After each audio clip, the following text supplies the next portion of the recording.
Okay. The audios are where they need to be. Welcome back, everyone, to the Ales and Fails Twitch stream. I'm your host, Aelwolf, though I do also go by Ales and Fails. A lesson for some reason, it doesn't matter. I am Aelwolf, and today we are back again on the Ales and Fails Twitch stream to continue our odyssey through Travis Strikes Again, a game that has proven to be as fun as it looks. No More Heroes is a franchise made by Grasshopper Manufacture, and their types of games ooze with style. At least they haven't proven me wrong yet. Happy Friday afternoon, everyone. Hopefully your week is wrapping up nicely. Hopefully you don't have too many worries, and maybe you've got some fun Friday plans. I know that I have a couple of good weekend plans, but I think nothing takes away from this particular moment. And if you are viewing, you are the most important person in the world. So, before we get into the action, let's go ahead and check out what's on tap. Today we have a classic, something that I've had a number of times on stream, and something I will never get tired of. This was one of my first beers that I honestly said I enjoy. This is Paulaner Hefeweizen. Hefeweizen being the German word for wheat beer. A wheat beer from Munich. This one is made by the Paulaner Brewery, which is one of the six main historical breweries in Germany. Scam likely, of course. So, one of the six great breweries in Germany. I don't know if they're still considered the greatest, and if you can hear the pitter-patter of tiny feet, that's Bacon and Churro moving about, my good allies Los Lobos. But as I was saying, they're six of the oldest breweries in Germany. They are actually the hosts of the Oktoberfest in Germany. That is, I believe at this point, wrapping up, if it hasn't already wrapped up. One of the misconceptions of Oktoberfest is simply the fact that it takes place in October. It actually starts in late September and ends very early in October. So by the time I'm recording this, by the time you are viewing this, it is definitely mostly over. But that's also good news because that means another one is on the way. I certainly recommend visiting once if you haven't. But Paulaner Hefeweizen. So as I said, it is a wheat beer. Let me go ahead and open this. It's always nice when you open a bottle and it doesn't spill all over you. Let me go ahead and pour this one. So a wheat beer is, as its name implies, a beer made of wheat. You might be wondering, well, what's so special about that? Well, most beers are actually made of other grains, and the one that it mostly takes the cake is barley. Wheat beer, I would say, at least based on my experience, comes a close second. It is quite delicious when you have a wheat beer. They're generally unfiltered, which, as you can see from this presentation here, you can't actually see through it. They're unfiltered in the sense that after the fermentation process, you don't actually filter out the yeast, and so it ends up with this cloudy complexion, which adds a lot of flavor to it.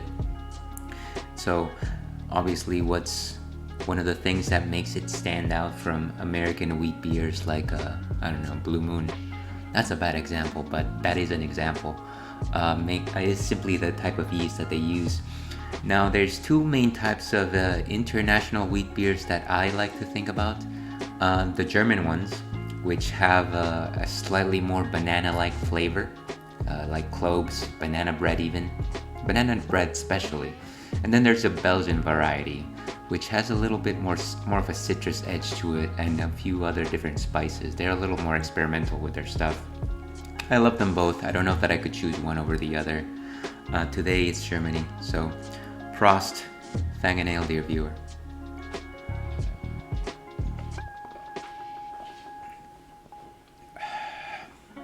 So a very robust body. Just the unfiltered nature of a wheat beer has a very strong density to it. So when you are having a sip, you do really feel like you're having a piece of like warm banana bread in your mouth, in liquid form, cold, bubbly. Okay, a lot of different things between, a lot of differences between this and warm banana bread, but I think you kind of get the idea. And this kind of just gives you a crisp flavor once you have that first sip. It's a very refreshing type of drink, I think. And I would also say it's my favorite line from the Paulaner Brewery. At least going back to the notion of Oktoberfest, back when I was there, the thing that they advertise the most is, of course, their Oktoberfest beer, which absolutely delicious, don't get me wrong, but all the time while I was on that tent, I definitely wanted one of these. And it's readily available here in the States, so if you see a Paulaner Hefeweizen, I suggest you give it a shot. Let me go ahead and check out what Untapped has to say on the matter, because that's a thing I do these days. Wow, that's a long one. The number one Hefeweizen, well, I can't say that one. Hefeweiss beer in Germany, and one of the world's favorites. Naturally cloudy and shining silky gold in the glass under a really strong head of foam. At the first mouthful, this Weiss beer classic has a mild aroma of banana. And excuse me, I was just about to cough there. Finer palates detect a trace of mango and pineapple, and the balance between sweet and bitter. I would say it's a little bit more of a sweet expression. Beer connoisseurs appreciate the fine note of yeast and the mild but sparkling mix of aromas. It is a typical beer garden beer which brings people together all over the world. Certainly a very pleasant thought to put there at the end. I like this. I like this review, and I'll be checking this one in momentarily. I don't really like to write in the middle of one of these streams. Maybe I should do that. What do you think, viewers? Maybe I should have a writer's corner where I compose my entry as I am streaming. One other thing you might notice is just the fact that the lighting today is a little bit different. I got one of those fancy ring lights, which I think professional streamers use. Somebody told me that, and so I thought, hey, why not? I want to be as close to professional without actually being professional. Let me go ahead and update the ticker over here. I think that should show it. Yes it does, even with that strange character there. Okay, so let's go ahead and get into the action here. Like I said, we're doing Travis Strikes Again.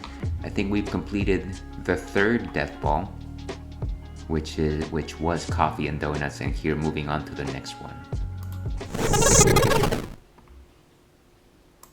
Alright, let me turn on the game audio.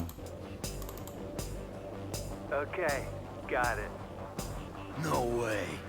It only takes a pro 2 seconds. Your guy is hiding out in Texas, in the middle of nowhere. Just gotta fix the goggles / headset. Touchdown. Yeah, I remember. He's the champ up above ground. The uncrowned king. Now, Travis Strikes Again takes place directly after the second No More Heroes, which I did play, not on stream, but that was a real fun adventure, and it was relatively recently when I completed that one. Like I suggested earlier, last time I played, I completed Coffee and Donuts, which was the third death ball game. I guess they're just considered death balls.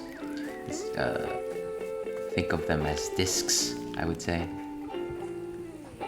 And we had just read a fax, I thought, something like that. Of course, both of these are red. Those are from Carrie, those are from Jean. You know what?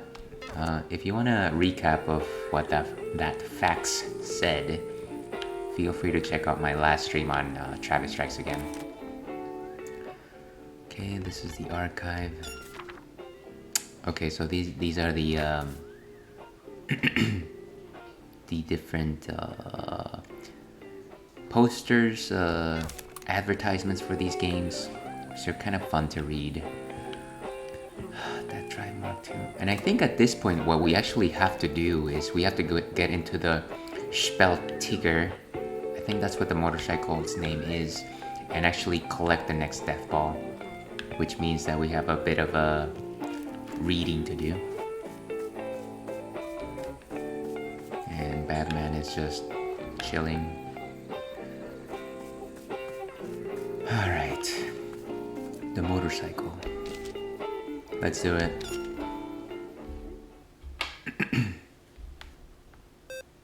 I don't know if I really like this lighting. I have to play around with it. Travis Strikes Back.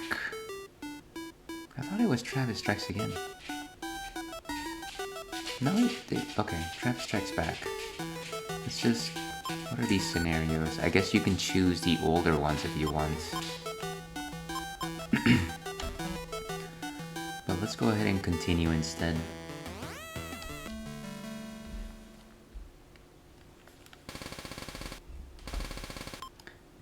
Rational senses.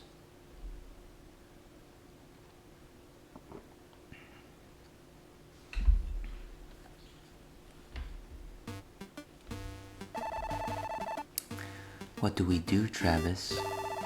The digest thing again. Yeah, let's do it.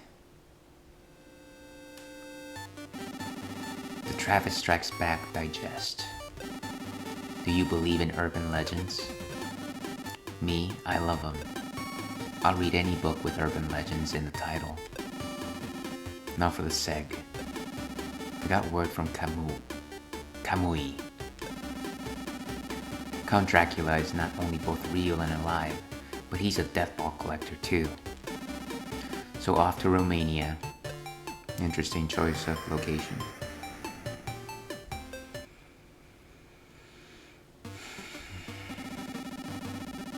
But asking if anyone's seen Dracula is, well, people just think I'm a tweaker and ignore me. I can't find him with just the weak-ass info I have either. I wandered around aimlessly and checked out this beer hall. Oh, nice. A horse with a chip on his shoulder came up to me. Oh, an actual horse. What's this now? His eyes are all sparkly. Okay, this is definitely a guy who knows what Dracula is. Awesome. I decided to trust those sparkly eyes. His name was... Epona. Of course it was Epona. Let's go, Epona. Take me to Dracula's castle. Epona guided me to all sorts of old castles, but we didn't find it. So I figured I might as well try a fortune teller. Wait, so that was just a red herring, I guess. What a sketchy ass shop. I picked one from the gaggle of fortune tellers in the underground mall. A big guy with long hair. This dude is huge. This guy must be like 7 feet tall. And his name is Sundance? A sketchy ass dude to boot. Name. Sundance grabs some fresh coffee and spills it all over some paper. The coffee stain spreads on the paper. Sundance reads the stains. The Balbonia Castle. To Balbonia Castle. It says the Count is in that castle. Jean and I get on Epona and head towards the castle. I guess Epona's still in the story. Apparently, Epona and Jean don't get along so well. They fought the whole damn way. And we made it. Anyway, we get to the castle, but... as soon as we get here, Jean just bolts straight into the scary-ass horror movie-style castle. I'm wandering around inside looking for Jean. This place is probably haunted. I follow Jean into the Great Hall. Always breaking my balls, man. Hey now, there he is. Count Dracula, down on the floor. Something's up here. The guy with a katana is trying to slice the Count's head off. This dude's effed up. I can't abide my target getting jacked like that. This dude is also determined. He comes flying at me. This could get crazy. Come on, bring it. But then, he slices the Count's head clean effing off. He sticks a hand into the Count's brain and pulls out a death ball. He throws it at me. This is what you're looking for, right? I've got no beef with you. Take it, shut up, and leave. Go now, and I'll let you live. My name is Mondo Zappa. Did a double take on that name, Mondo Zappa. I'm with Federal Mimetic Assassination Administration. This doppelganger was a finely crafted fake. The real one is still out there, somewhere. Tracking him down is our job. Dracula acquired tolerance to light in a quid pro quo with the Reaper. He became doppelganger, able to live in the sunlight. That's all. No questions. I'm done here. I'm off to find the real doppelganger. They say he's in Central America. Anyway, I'll leave you to it. Travis touchdown. He just ran his mouth and disappeared. Mondo. He's pretty good. So there are still a few out there. Whatever, I got what I came for. I'll have Bishop appraise it. Wait a second, didn't Bishop... Let's go, Gene. Let's punch it. Don't let him catch you. Like hell, I'm approaching vanishing point.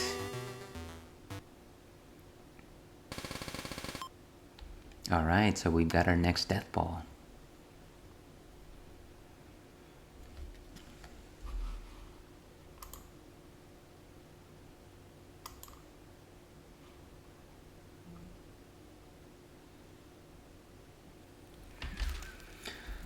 A new article has been added to the archives. I'm assuming it's the game poster, game advertisement.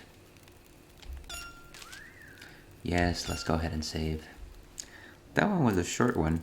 I still remember the first chapter and just how much of an excess it was, or at least I felt like that's what it was.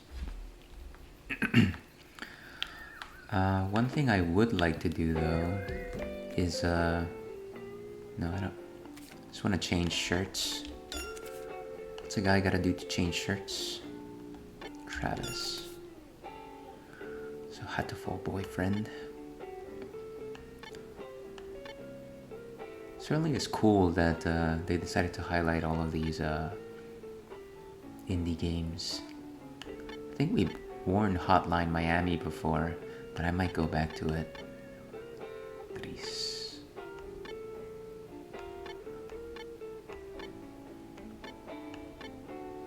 And of course Unreal Engine, because that's what they use for this game.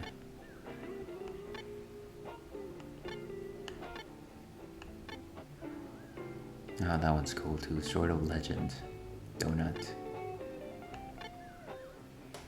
Ah, the chicken wing face lock. Power of Justice. Plain. Don't know that I'm feeling like a plain person today. I'm actually wearing my my Bizarre Jelly shirt today. Not that it matters to anyone, and not that you can actually see it using this lighting scheme, but we might rectify that a little bit later. Let's see. Actually, let's go with Hotline Miami. Why not? Let's go ahead and change Batman's as well. He was wearing this super hot. It's actually quite nifty that each of them has a separate set of t-shirts. Galaxy. It's not just shapes and beats.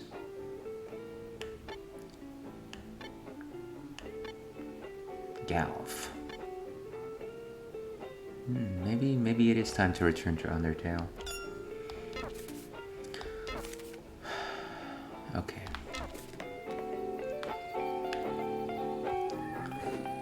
And anything on the PC t-shirt shop? I think we bought every single t-shirt already. And that's because we pressed this button. I wonder if that's something that they added later in the game. I didn't actually request it and I didn't know what it was. It was just the first button there. So obviously we have every single one of them. Because of course we do. This computer just reminds me a lot of old Apple Macintosh menus. And of course this is our collection of ramen. What is the singular for ramen? Raman? Archive. Okay, so this is the new game, the new Death Ball. Carlos Seragaya's Drive and Death game review. Golden Dragon GP. Who will survive the race and what will be left of them? Let's try and zoom to some of this. Okay. You guys can actually see it this way. Racing with Murder. A 4-kilometer straightaway with shocking twists. You've never seen a racing game. Oh, so this is actually a racing game. That's interesting. Originality 3.95. Yeah, I guess it's a racing game. Can't be too original with that.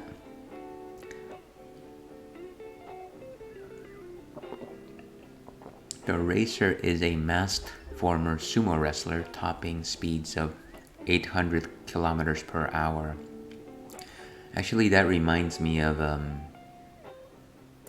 Samurai Goro from F-Zero. Okay. In true kamikaze spirit, decide to say crew formula racing and go independent. Hyperdrag racing with ultra short battles and certain death par for the course. I'm more or less skimming at this point. I don't think I really need to read all of this. It sounds very exciting, but I think I'll let myself be the judge of how good the game is. The main character, Smoking King, is a former junior champion sumo wrestler. Oh, I guess that's who it is. After teaming up with the Kinryugumi Yakuza syndicate and becoming involved in the brutal murders of said syndicate's rival family, he's able to get off by claiming self-defense, of course, but ends up being forced to retire. Wow. Since then, he's acted as a bodyguard for the Kinryugumi while also racing for them in the Golden Dragon GP.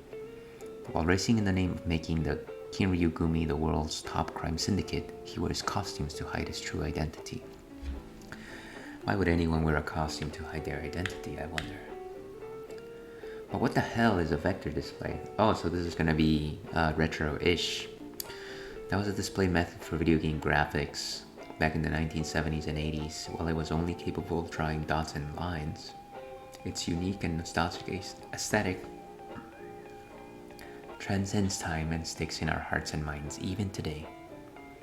Straightaway races and death away in a far-out world. The speed is going to drive you insane. So I'm guessing that you guys will be in for a treat, since the game is going to be in vector graphics. Recover HP with command inputs. At the place in the photo, input the following commands: left, left, down, up, right, right, down, right.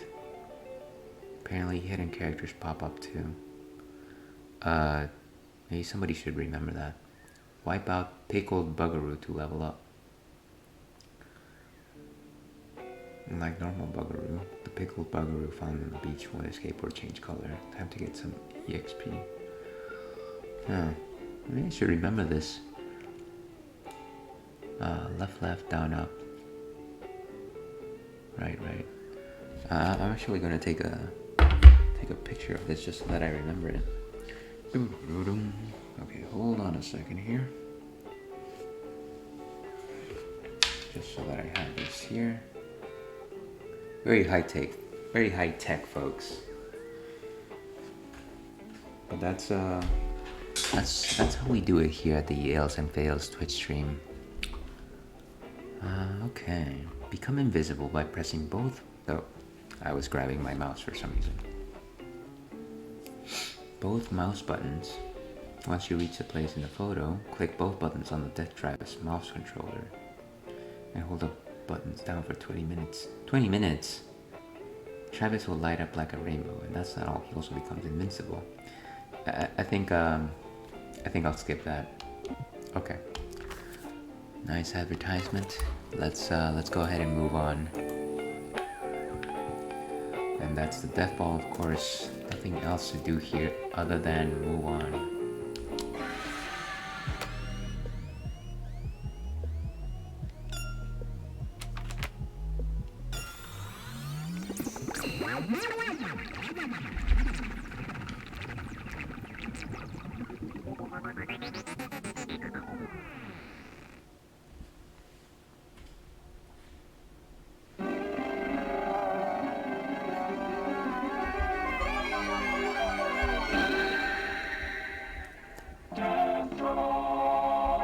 I have not gotten tired of that intro.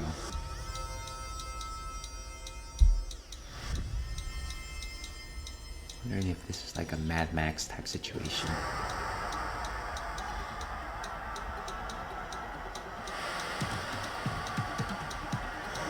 Whoa, there he is.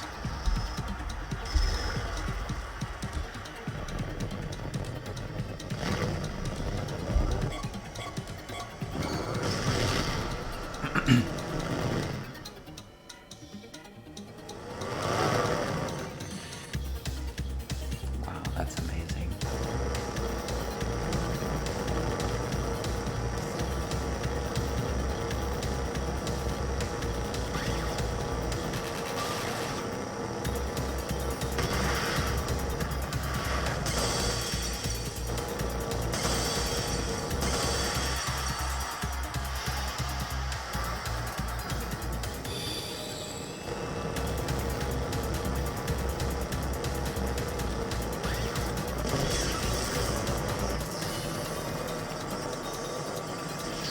Seems like he himself is also expelling some sort of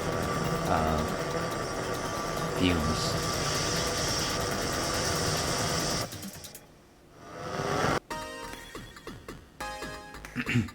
I am equally parts excited and concerned by the level of difficulty. I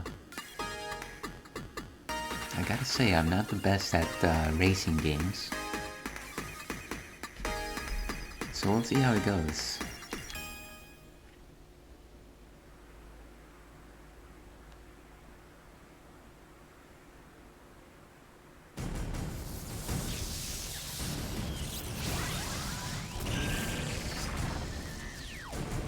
As usual, the Terminator entry.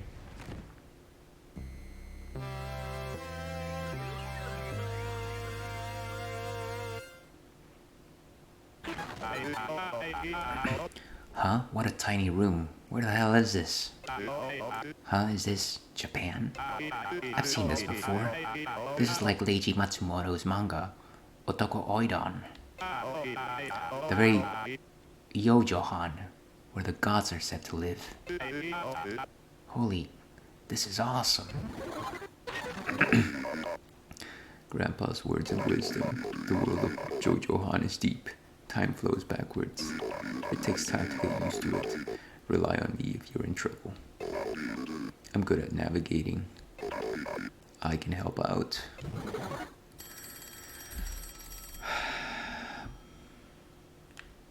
Oh, okay.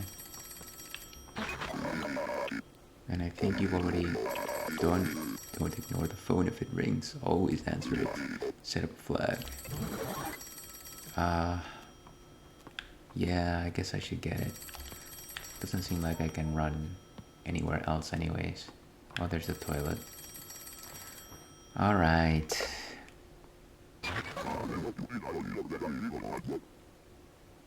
Welcome to the world of GP. Your participation is appreciated.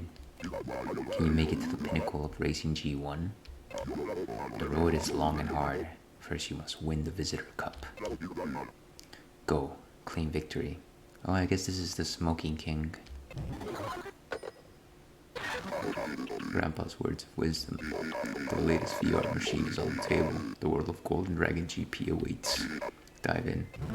Wait, so we're not actually in the game. We're in a room to make you play the game? Oh, I see. That's pretty funny. Can I actually level up? So to level up I need 1020, but viewers of the stream will remember that I've been trying to, level these guys up at the same time, so I actually do have enough experience to level them both up right now, which I will do.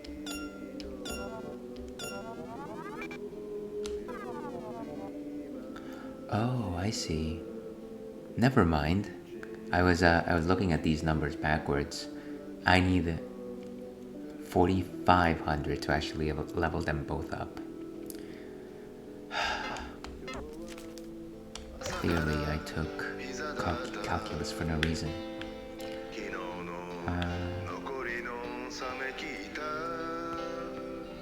I wonder if this is the only song that plays in here.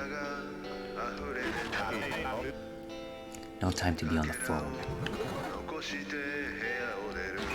Grandpa's words of wisdom. The latest VR machine is on the tape. Okay. Let's do this. Is this VR? What the hell is this? Another one of Juvenile's traps? Well, as a gamer, I can't just sit here and not play this new VR right in front of my eyes. Looks fun, let's do it. A game inside a game. So... I guess I can only choose the visitor cup.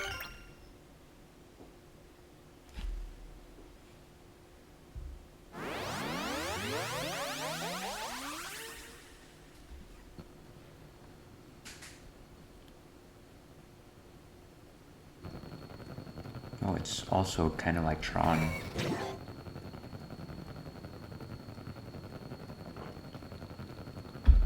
Allow me to explain the race. It's so simple a monkey could pick this up. Use the button to accelerate, no steering. Just make it to the goal first. Understand? Next, I'll tell you how to shift gears. It's the same as driving stick. Move the stick up and down while holding the clutch button. I'm going to forget all of this, by the way. Wait until Mr. P is blue to shift gears. Otherwise, you will lose speed. Be careful of the timing. Nitro can only be used once during a race, when it really counts. Use it for an ultra speed up, like a real stairway to heaven. Get the timing right away and you can really turn the whole race around.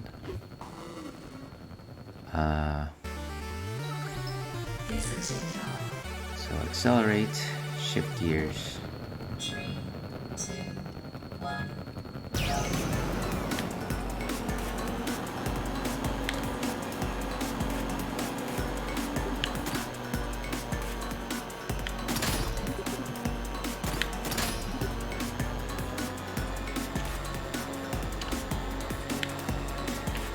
Can I even turn?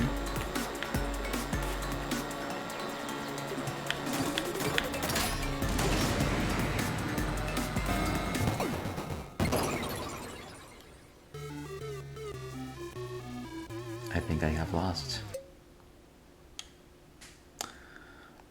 Yes, let's try again. Was there something else I was missing?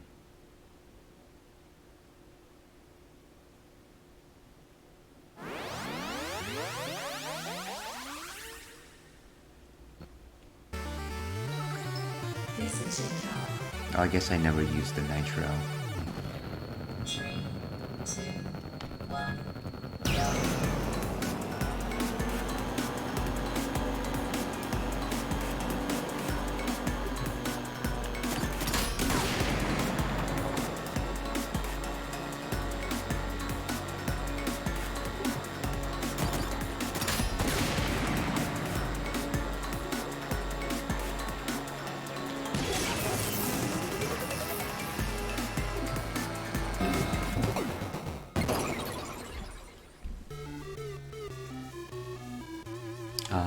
Sure.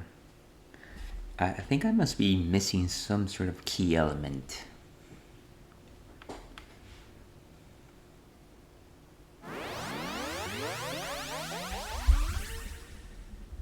Very interesting stuff, though. This is Chillhop. Progress, nitro. 3, 2, 1.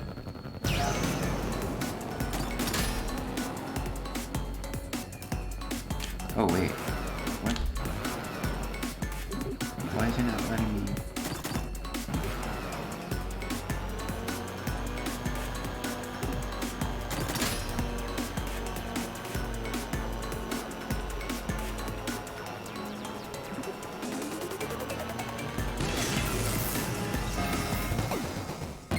Wow.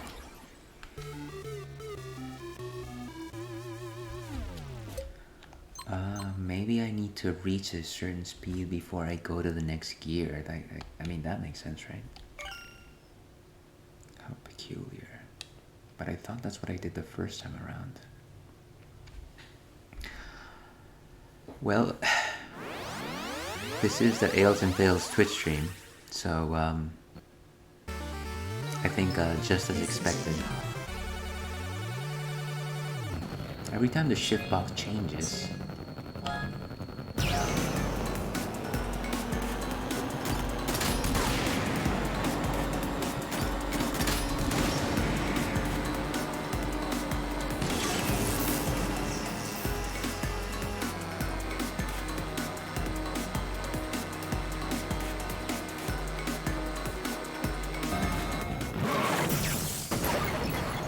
that was actually really simple, so there's no actual steering involved, which is the thing that makes it a little odd to me.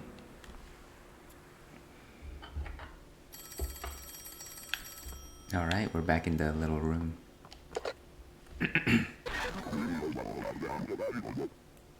What the hell are you doing? Hurry up and get over here. I'm waiting for you. I'm always watching. Don't let your guard down. Each and every battle counts. Grandpa's words of wisdom. Do you know the name of the VR machine? It's Death Drive VR unit. The G2 final race awaits. The final race. Dive in. Anything else around here? This is such an unusual location. I'm gonna go ahead and save, I guess. I wonder if this is just like a little short game that they decided to put in the middle of the game.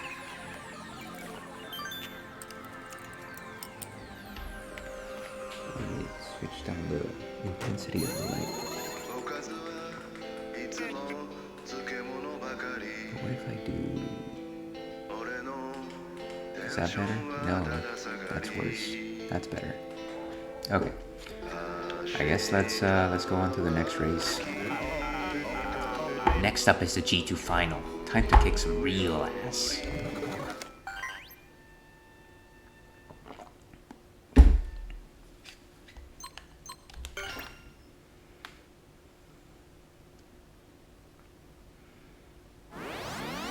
So I guess all I really need to do is wait for myself to be able to get to the next gear and do it. 3, 2, 1, go.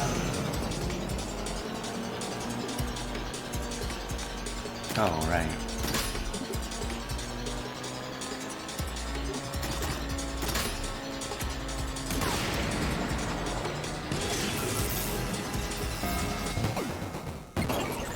I guess I didn't do it quick enough.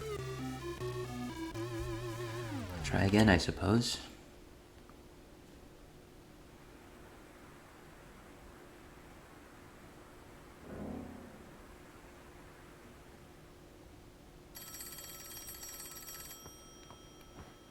It's still ringing. You lost. Winning requires strategy. First you have to pimp out your bike. Try powering up your gearbox. The wiki says it's on the 8th floor of Dragon Tower. First come, first serve. Hurry up. Oh, and the undead monsters in Dragon Tower are hungry for your blood. Get rid of them. Work. Grandpa's words of wisdom. Power up to win the G2 final race. Get a new gearbox and tweak your death machine. It's hidden on the 8th floor of Dragon Tower. Choose your mission at the entrance. Find it.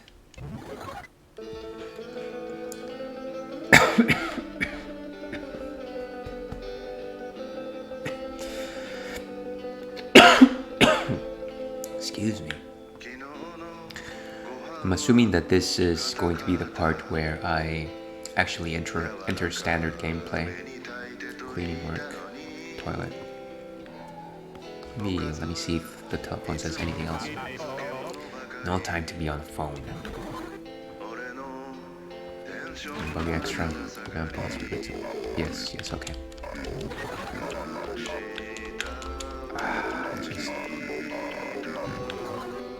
bug extra. We'll get to it. Every world has power-up items to be found. We're gonna go on a treasure hunt. so you can only go to the 8th floor. I like this very minimalist approach where your objective is right in front of you, essentially. I wonder if you could have actually won that race without any extra parts, though. I'm very interested in that. Let me try and remember my controls. So jump, roll.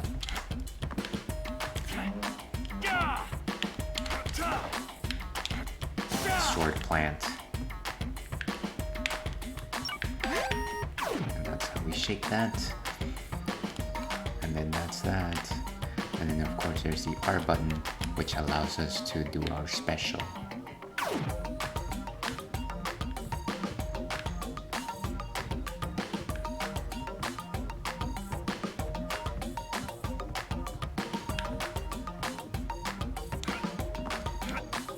I guess you can't really go there.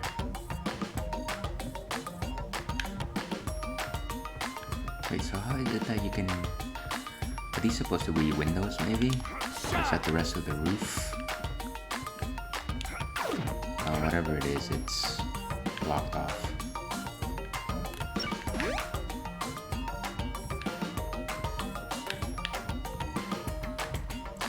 Oh yeah, and from that picture that I took, I'd like to make sure that I don't forget it.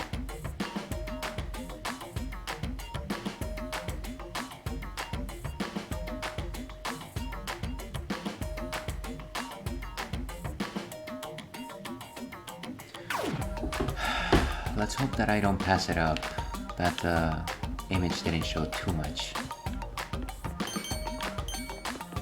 Although that does look like the hallway.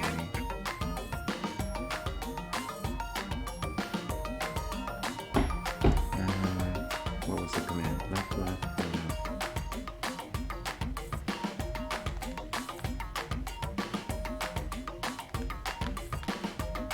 No. Left, left. Up, down, down. I am terrible at putting control pad commands. And left, left, down, up. Left, left, down, right. Guess maybe I'm not at the place. Try one more time. Left, left, down, up. Ah! Left, down, up. Left. Left, down, right. No, I don't think it works here.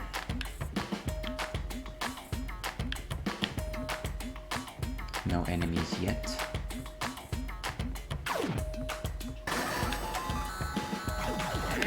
Whoa.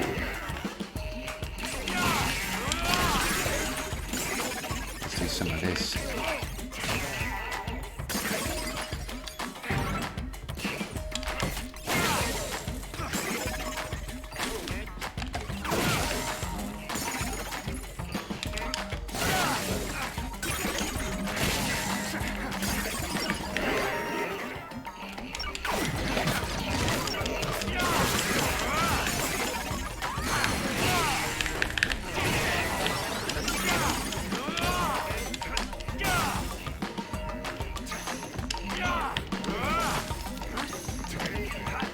Shield guys, I hate them.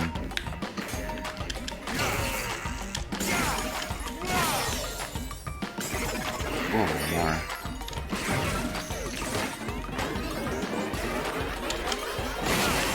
Oh, good use of that doppelganger.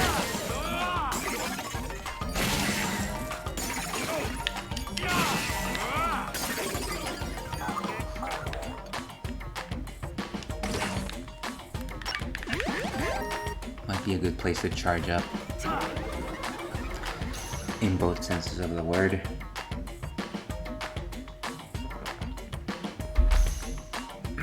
Nice. Alright, we've got two directions here. Hopefully they're not mutually exclusive, but it looks like they are.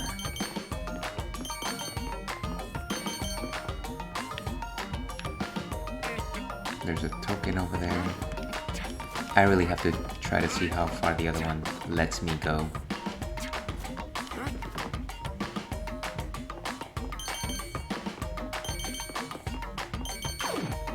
I wonder if it's the same room actually. Doesn't look like it. You know what? I'm actually gonna go to the other one because it has that collectible. And also, before I do that, left, left, down, up, left, down, right. No.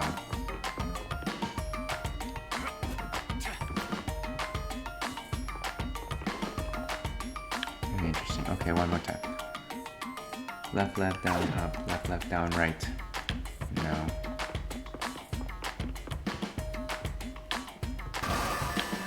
I knew it.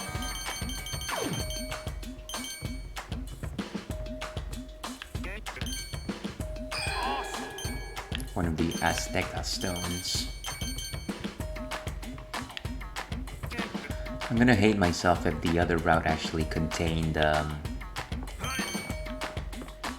chip. That's really the thing that I would like to collect, everything of those chips.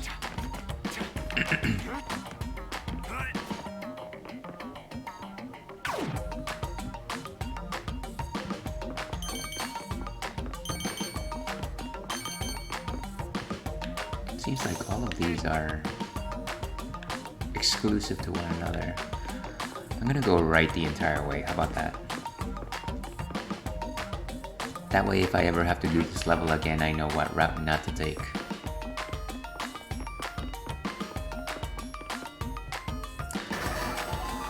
Might is right.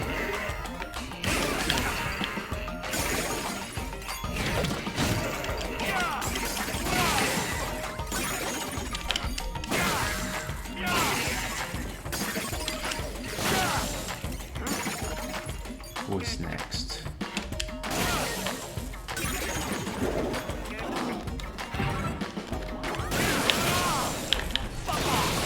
Nice.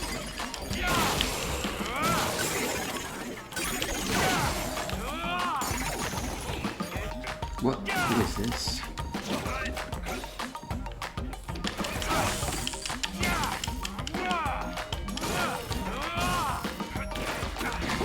It's a doppelganger. Wow, he's good.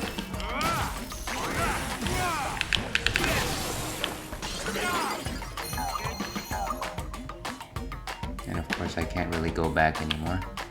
I think we're good on health, which is surprising. We're gonna keep going right, but I want to collect any coins before I do that. Oh, that looks so good. I can't help but want coins. The almighty dollar. Ooh.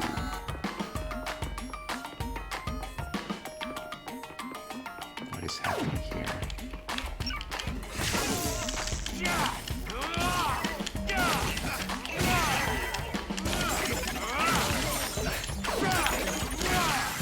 Nice.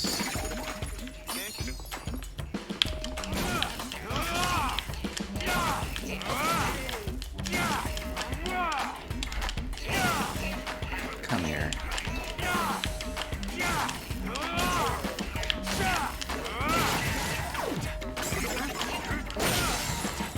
I should be using one of my chips here, but I don't want to waste it. I feel like I'm almost done with this particular battle. But why? I went the wrong direction.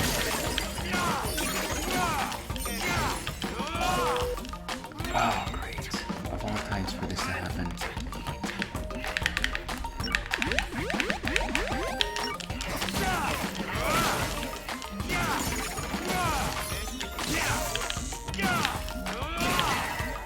I wonder if enemies are endless here. That's never happened before. Should probably recharge. Oh, I can't go back.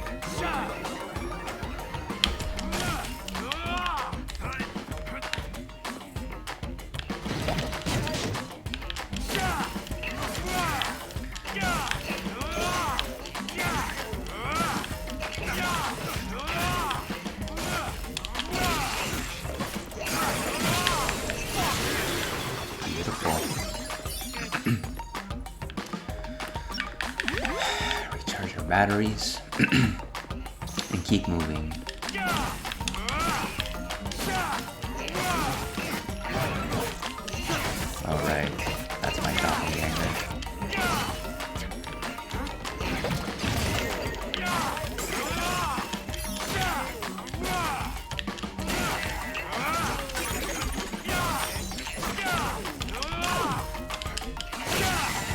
slam.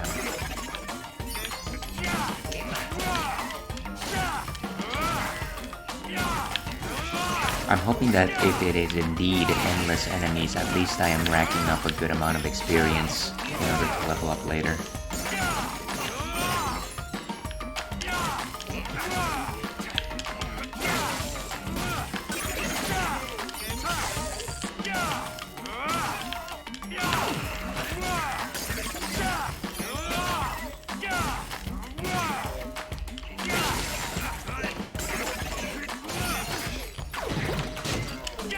Nice. Oh no.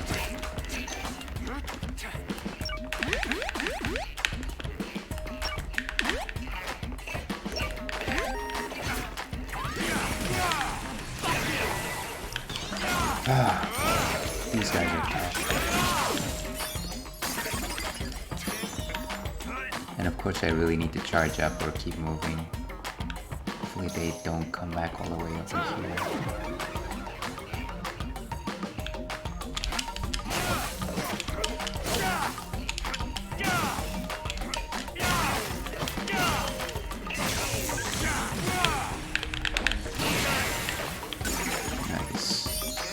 We're down to our pant legs, so this is no good. Maybe we should just keep moving. Let me see what happens if I dodge all of them. Is this the endless stairs from Bowser's Castle? Oh, this is the problem.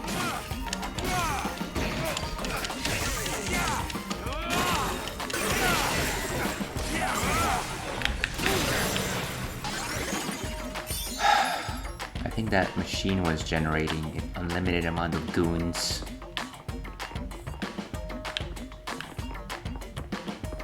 Once again, I'm gonna try this trick. So it's left, left, down, up, left, left, down, right. Left, left, down, up, left, left, down, right. No. And now I'm wondering if it's actually... No. Can't be those buttons. Alright. Should have moved on faster. By the way, I'm at 2,000. So that did net me a good amount of experience, but still not enough. Oh, and maybe that's the room that I skipped from before.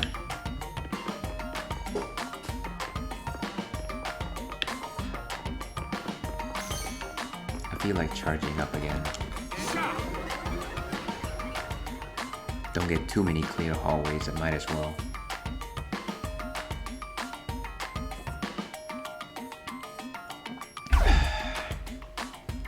And for anyone that just started watching, we are still enjoying a Paulaner Hefeweizen, one of my favorite wheat beers from Germany.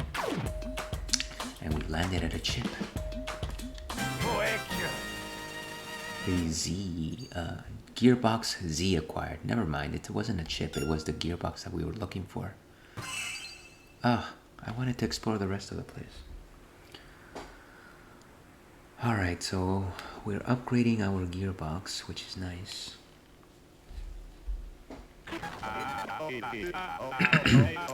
What's this? Gearbox Z. I guess I'm supposed to stick it in on the VR thing then.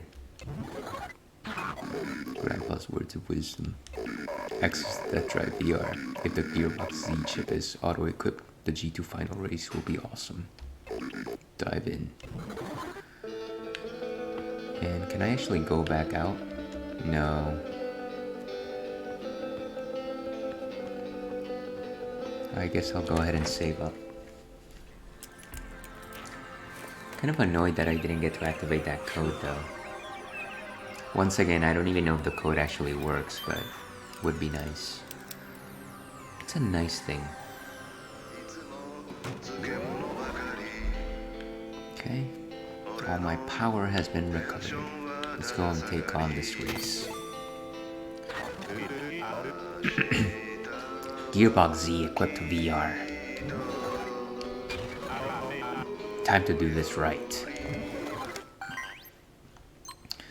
Can I go to the Visitor Cup with I guess there's no point in doing that.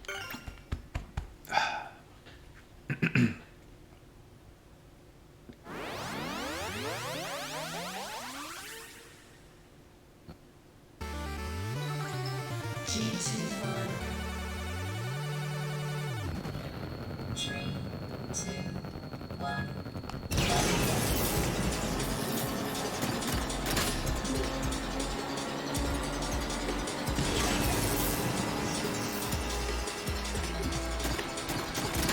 Didn't realize there was an extra one.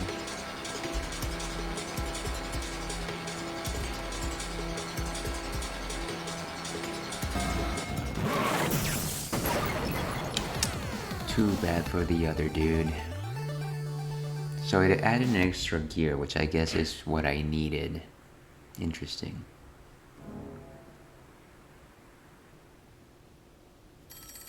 Is that the end? Of course it's not. How's it going? Having a good time? Next up is the G1 semifinal. I thought we were just at the final. Win this for a chance to challenge the eternal champion, Smoking King. I'll be looking forward to it. No time to be on the phone. Do I have to clean any more? Oh, you actually can do cleaning work. Grab buzzwords of wisdom. Your machine can't win with those specs. The new gearbox is on the 32nd floor of Dragon Tower. Go in through the entrance. Find it. Okay, so some more cleaning work. This is a funny way of calling it. Let me just check out what the options are here though. Oh, I see. So it goes from G2 final to G1 semifinal, and then it would be the G1 final. Okay, next mission.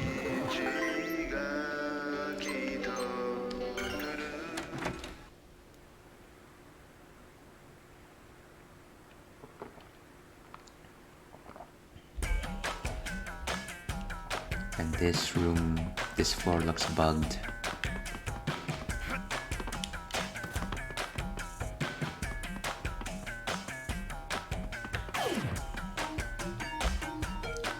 Just a second here.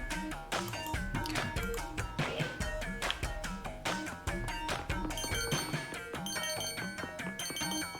Is this the place? We're gonna keep trying this code until it works, guys.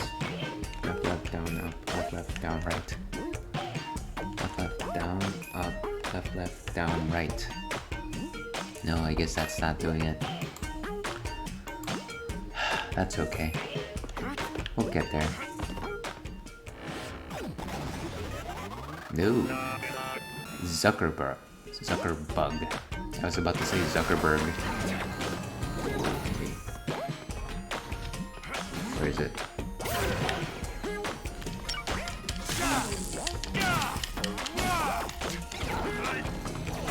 That's right.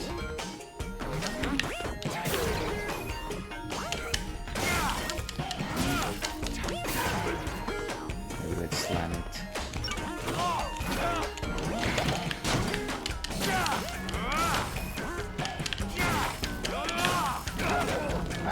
Right into me.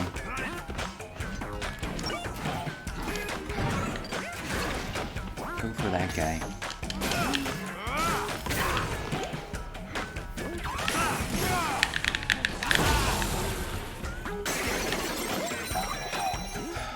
Honestly, I thought that was going to be some sort of mid-boss. Might as well charge up while I have the chance.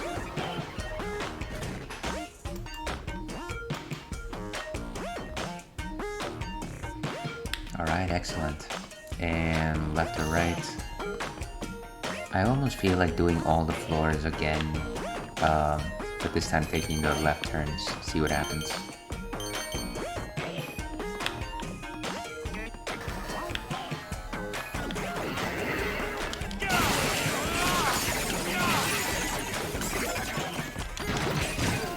Ah, I didn't get a single one of them. What is that? Little nunchucks over there?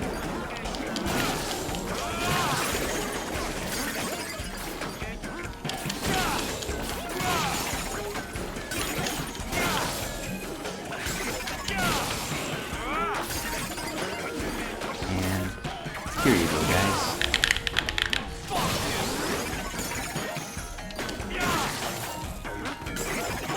very satisfying. Oh no, these punks. I hate the shielded guys. They're quite obnoxious. You know, one thing that I didn't check after Coffee and Donuts was whether or not I was given a new chip. I should do that at some point.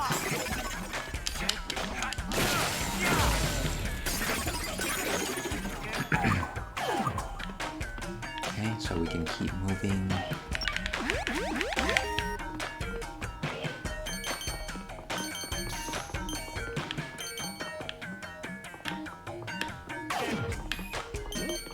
But I still have to go right. Just wanted to get all the coins.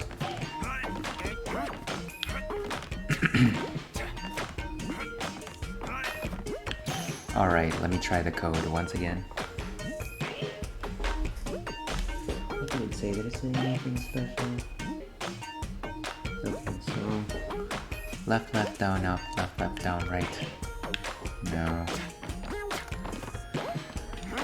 Not a thing, folks. Not a thing. Ooh, a skill chip. I guess this is a good time to check them out. But before, down, right. Nope. So, skill chips.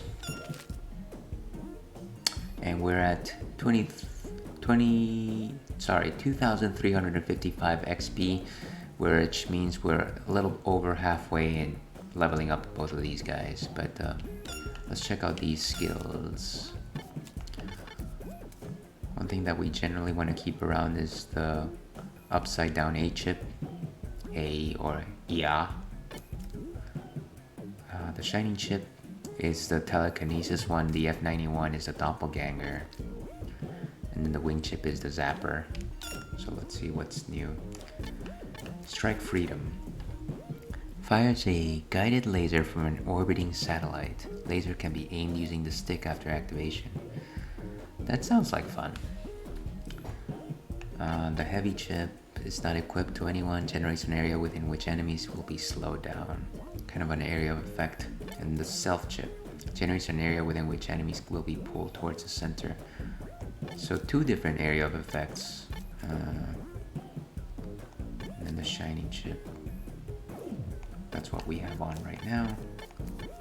And then the 00 chip is a quick dash, which is nice for a couple of things, but I can't imagine there's too many places that I need to be fast. Triple Crown is a Batman only skill, which he has. I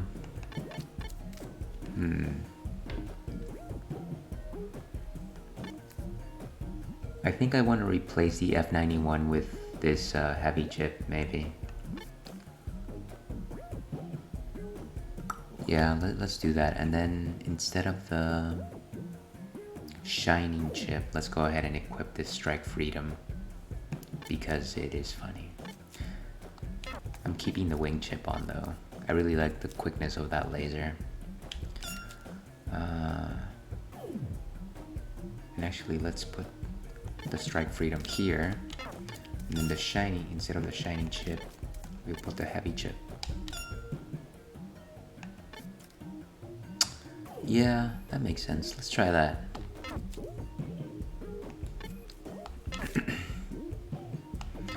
I used to have presets when I had a limited number of chips, but not much anymore. What time is it, by the way? Oh, we're at the 2:30 mark.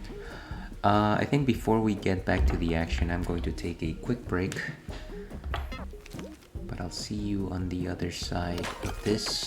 Let me just leave Travis here. We will be right back, folks.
Okay, and we are back.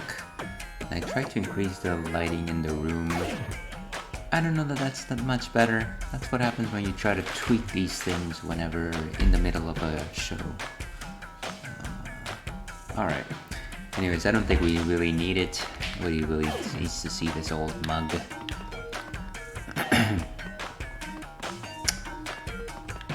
Maybe one thing that I should have done is left myself charging, which I will go ahead and do. Still enjoying a Paulaner Hefeweizen for anyone counting.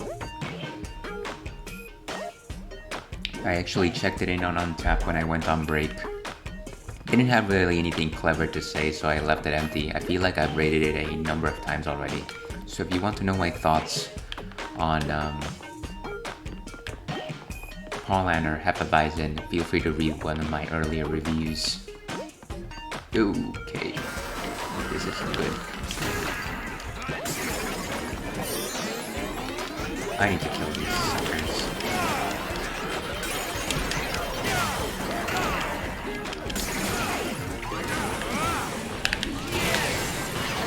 Oh, one of them is down.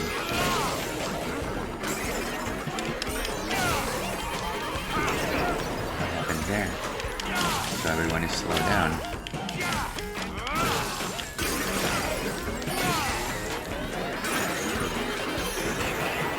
Beam. Did it fire?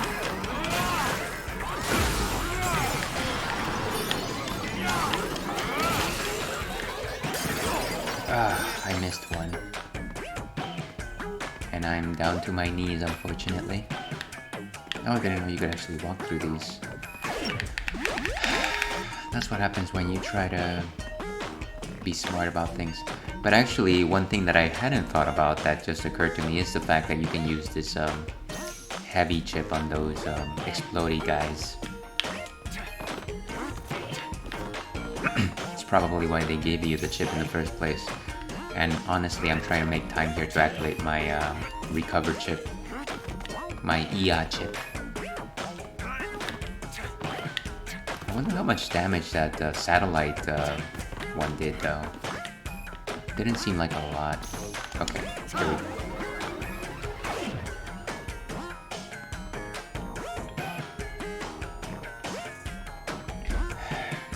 Okay, let's move on.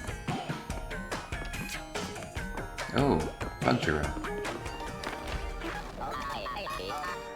We've got a customer. Welcome, come on in. Give me your best ramen. Sure thing. Here you go.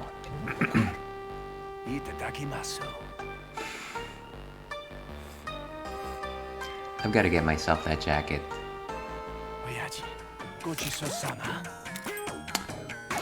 Tokushima ramen, a sweet Western delicacy. The soy sauce-based broth is truly addictive. Wonderful. My power has recovered. Oh, I'm gonna go ahead and try this one more time. If I can just access the photograph.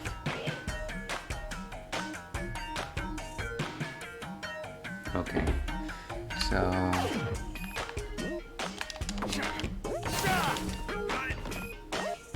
That's not what I meant to do.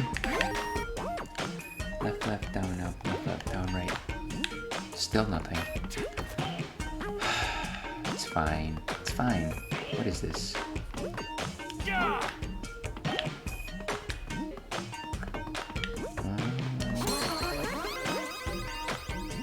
Oh, it was one of those switches. And I guess it opened up the opposite door.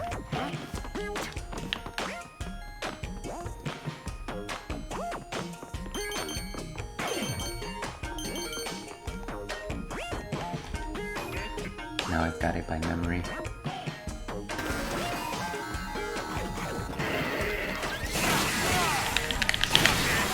Beautiful.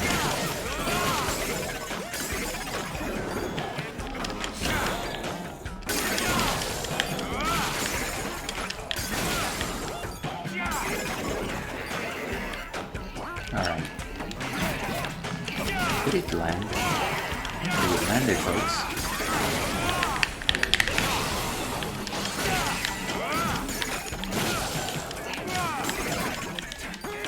these guys have a battle mace. I say battle mace, but there's only exactly one type of mace. Unless you're talking about corn.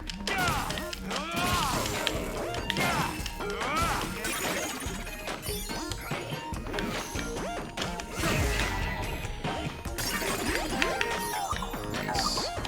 Charge it one more time. What is this?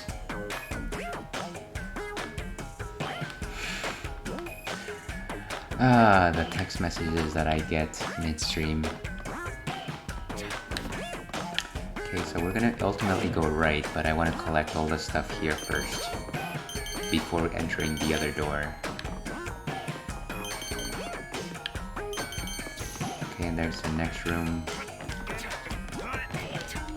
Like I said, I'm going to break my rule of not trying to be 100%, and I'm probably going to do cleaning work by taking opposite doors. I guess I won't have to in this instance.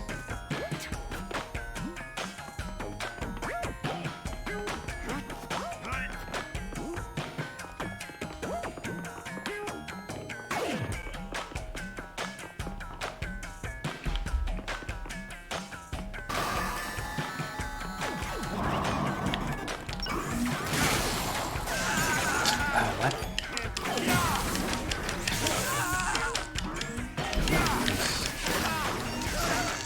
Wow, these guys are tough.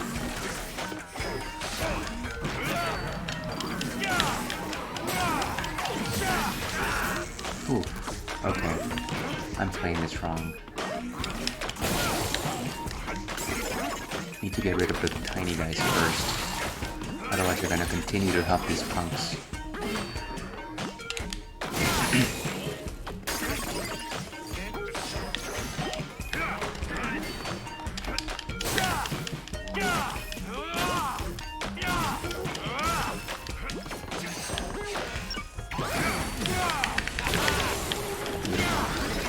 Oh, jeez.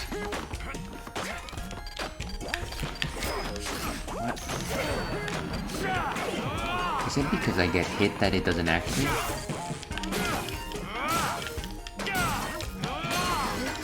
Coughing so much.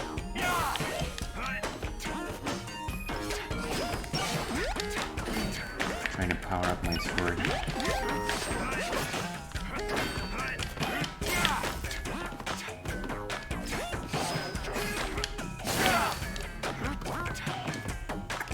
Maybe trying to get some of my skill chips back. Oh gosh, I guess I keep getting interrupted. That's so annoying.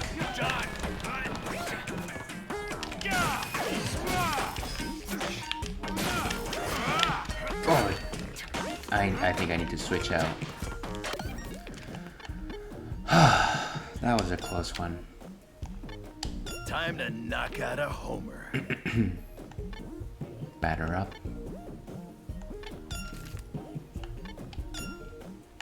And so Batman, as we've seen before, Batman is a little bit different. I think generally on par with Travis. However, he does have slightly higher defense in comparison to Travis's slightly higher attack power. So Psycho Chip, what does this do? Multiple shots immobilizes characters that get hit. Maybe something a little more direct to match my attack style with Travis. Shining Chip, bind characters and blow them away. The F91 creates a doppelganger. And then the Self Chip. 00 Chip. Let's do not the F91. Maybe keep the Psycho Chip in that slot. Atlas Chip throws a bomb that sticks to enemies. That's a weird one. Doppelganger, Self Chip.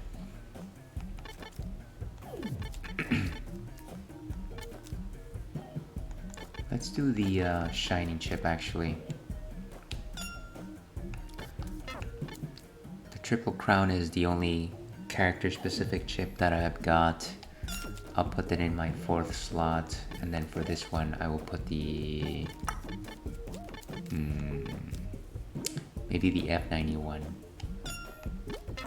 Create a doppelganger of myself, and then a triple crown over here. Attack power increases with each beer, but chance of getting drunk also increases. Don't die, know the feeling.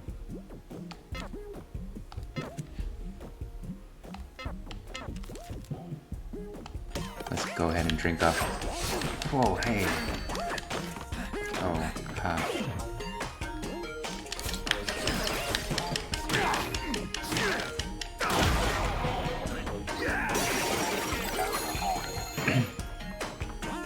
Maybe it's a little bit of Schadenfreude, but I do enjoy just the cracking sound of the bat as opposed to Travis's being katana. Okay, so that's the next room. Let me check out the right first. I still don't know what the coins do for me, to be honest with you. I guess they would have been useful when buying shirts, maybe?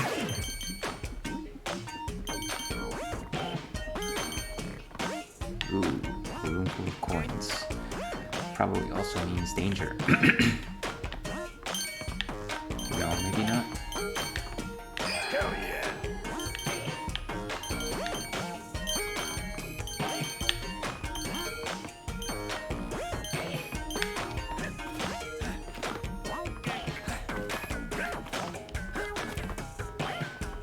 I guess I gotta go back. Let's go ahead and finish this up. To your health.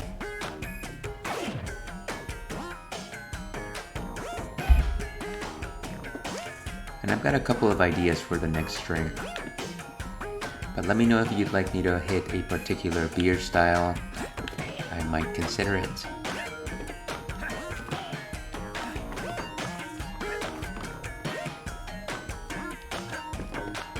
And if you're just tuning in, this is the Ales and Fails Twitch stream. I'm Alewolf. I like games, and I like beers. Oh, hey. Alright. These zones. Let's get a beer. Ooh.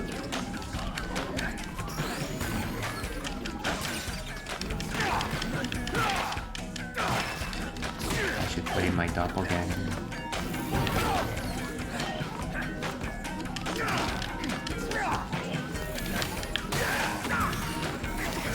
Gotta activate my thing.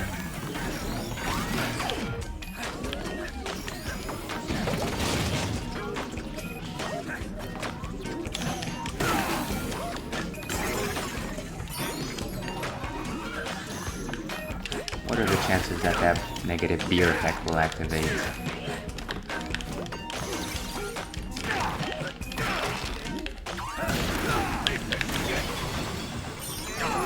Batman is so direct. Ah, where did this... Ah, these are the mole guys. Of course they're freaking mole guys. What?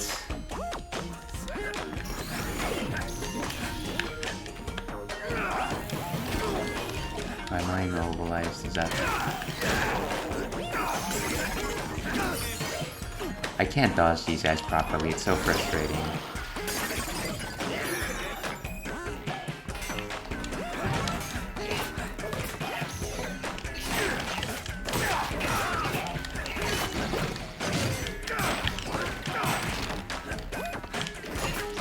These guys have very high defense, and so really the only trick is to try and get behind them, which I really can't.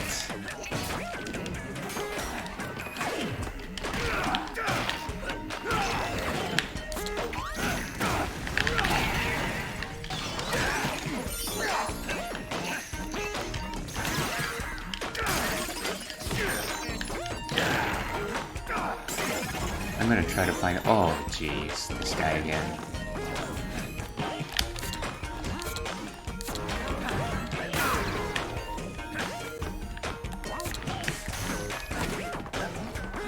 I get the feeling I'm going to be destroyed here. Gotta be extra careful. Where did he go? He's so huge, how could...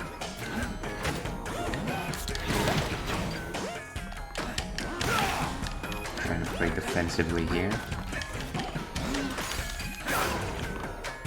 Did that get me? Probably did. Ah!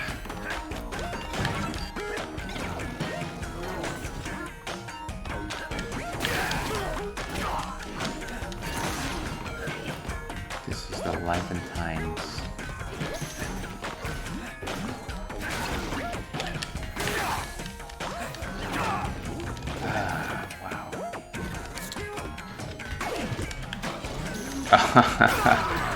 Of course it happened like that. Of course it was that beer. Bad man. Yeah, let's continue. I'm wondering if I lose all 3 lives, if it'll actually revert me all the way back to... Oh! What?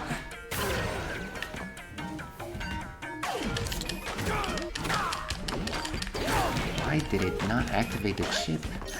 Wow, that didn't need to happen at all.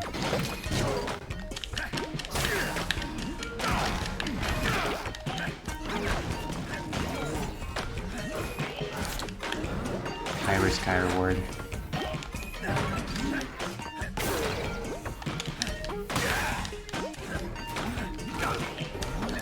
I wonder if the boss characters just don't go for the bait.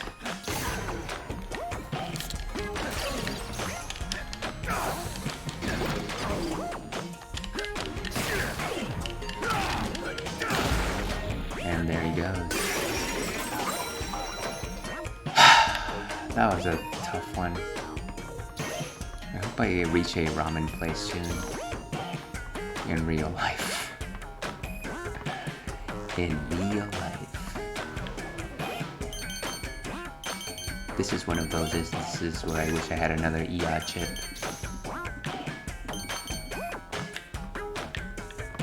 And there is someone waiting for me. Alright.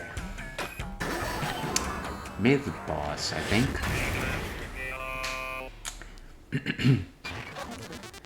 Who are you? Has Smoking King come back? Just passing again. Bad luck for just a passerby. Enough bull. Let's do this.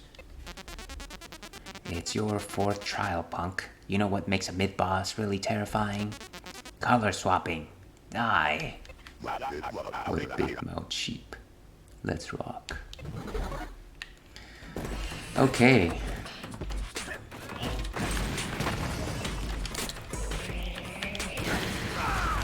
Okay. I did not expect that. All I wanted to do was drink my beer. And I guess that backfired also.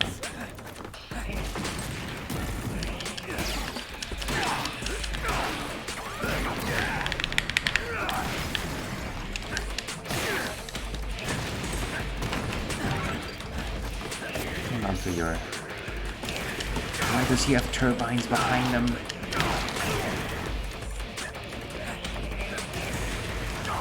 Oh, huh. Didn't even realize that you could do that.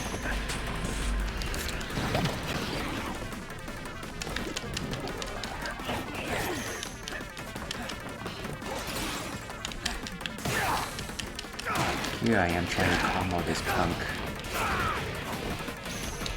Oh, wake up, boo.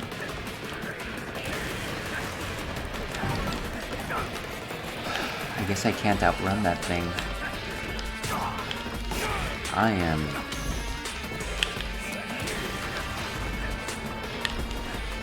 Whew.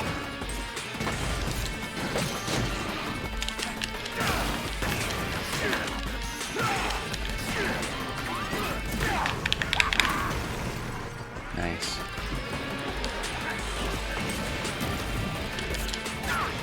Ah, he evaded my attack. I should really unequip the doppelganger chip. I don't know that it really works on anyone.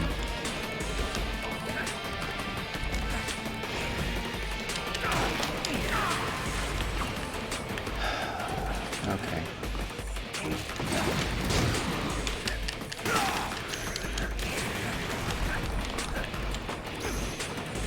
At least the jumping is a bit forgiving.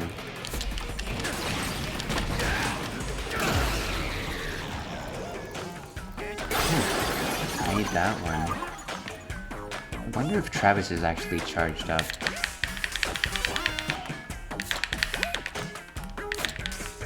Alright.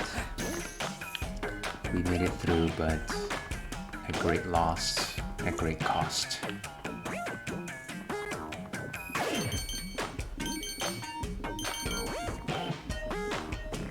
Is this what we wanted? This might be what we wanted.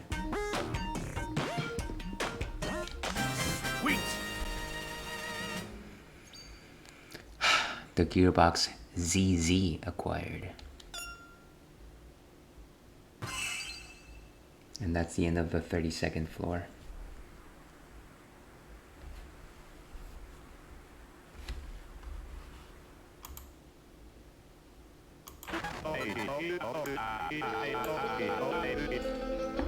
Score, Gearbox ZZ. Stick this one on the VR thing and I should be able to beat the next stage. What do you think, Bug Extra? Plus words of wisdom. Access to Death Drive VR. If the Gearbox ZZ chip is auto-equipped, the G1 semi-final race will be miraculous. Dive in. Anything on the phone? No time to be on the phone. I don't feel like going outside. Alright, so no cleaning work right now. I do want to go ahead and save though. Pull my pants down.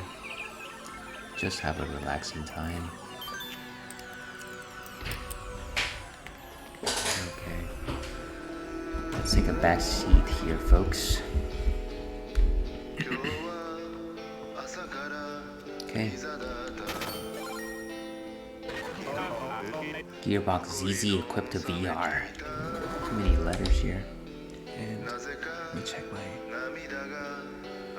racing goggles. Next up is the G1 semifinal. I'm gonna hit that nitro like a boss. Alright.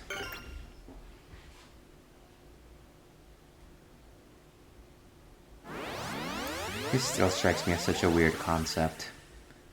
Again, the races are very basic. You really just have to time when to fire the nitro. Whoa, the shift box looks wild.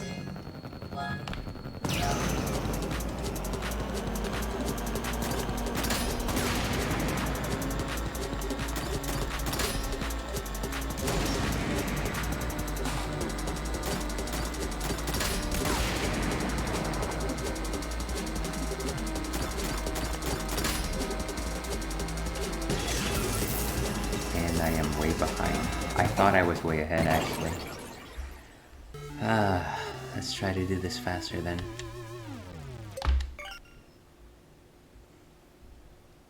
Didn't see the other guy overtake me. Or maybe he actually overtook me the entire time. Let's hope they give me a simpler gearbox.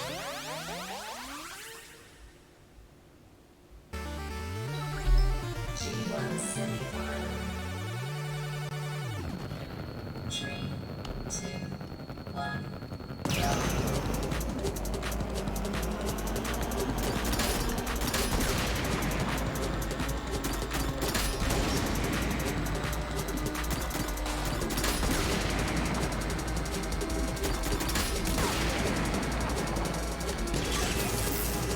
I am nowhere near where I need to be.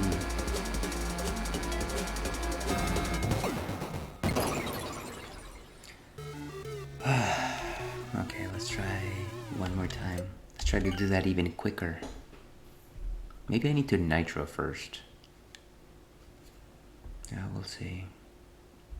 Maybe I'll try a nitro as soon as he overtakes me. As soon as they overtake me, sorry. Okay. This box is no simpler. 3, 2, 1, go.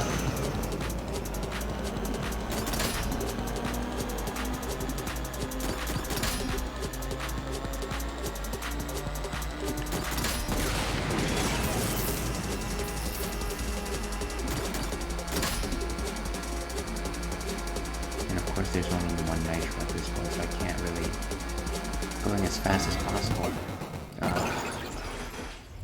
Maybe stick with the old strategy and simply try to be quicker about it.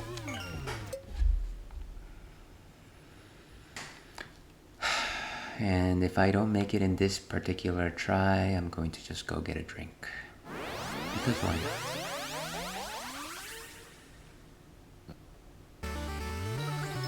G1 semi-final. 3, 2, 1, go.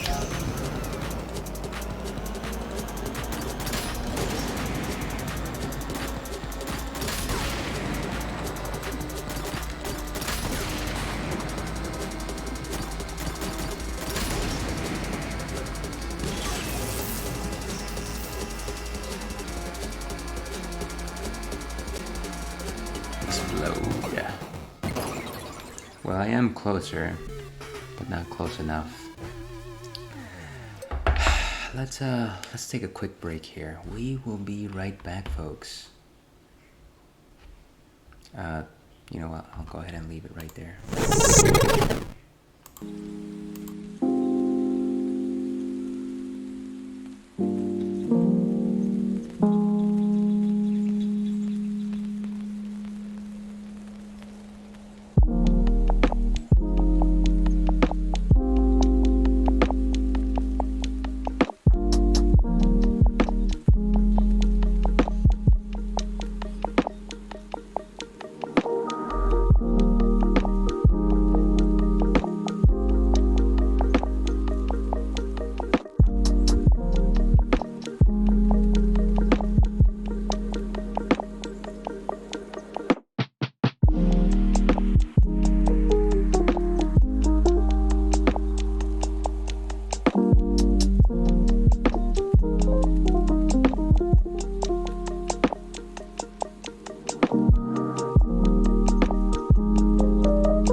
And let's go with forecast. A forecast to victory. There it goes. So, welcome back to the Ales and Fails Twitch stream. Like I suggested earlier, I decided to go grab something else to drink. This one is something I've also had on stream before. And I heard one of you said that you wanted me to talk about a hazy. So here it is. This is a Lion's Crown, a hazy IPA from Big Stump Brewing Company. And I was reading that backwards from the image there. In terms of can artwork, I can't say that it is that stimulating. I think if I am guessing why I decided to get it in the first place, it was because it was something that I hadn't seen. and Big Stump is actually a brewery that I hadn't heard of. So I did want to just check out what they had. I don't know why it's called Lion's Crown. But regardless, you might be wondering, hey, what is a hazy IPA? What is this haziness you're talking about? Well, most of you know what a conventional IPA is. They're mostly these days called West Coast IPAs because they're favored in the West Coast. I don't know, but they're called West Coast IPAs. Hazy IPAs are different from West Coast IPAs. West Coast IPAs are pretty bitter, and they get that from their hop content. Hops are actually chucked into the brewing vat as the brew is being boiled. On the other hand, hops for hazy IPAs are actually used later, specifically only during the fermentation process. Sorry, only is kind of a harsh word, but mainly during the fermentation process.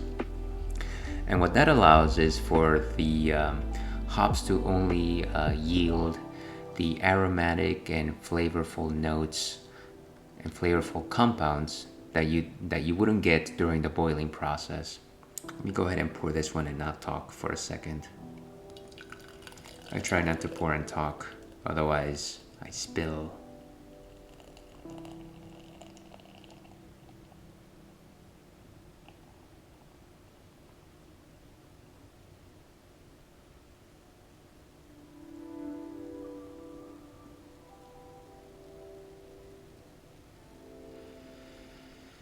And hopefully some of that soundbite was caught. So yeah, hazy IPAs, as their name suggests, are actually quite hazy. They are also have this unfiltered composition, which I did just mention when I was talking about Paulaner Hefeweizen. They are unfiltered. They've got a slightly more robust body than your West Coast counterparts, and so it gives them a richer mouthfeel. I feel. That's something I said. Before, actually, let me go ahead and taste it. Fucking ale.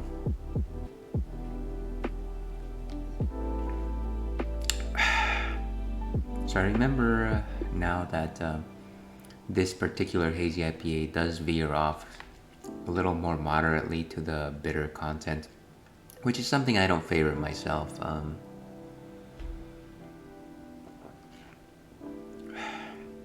It's very consistent throughout, I want to say. You get hit with those bittering notes from beginning to end, but there's no like, how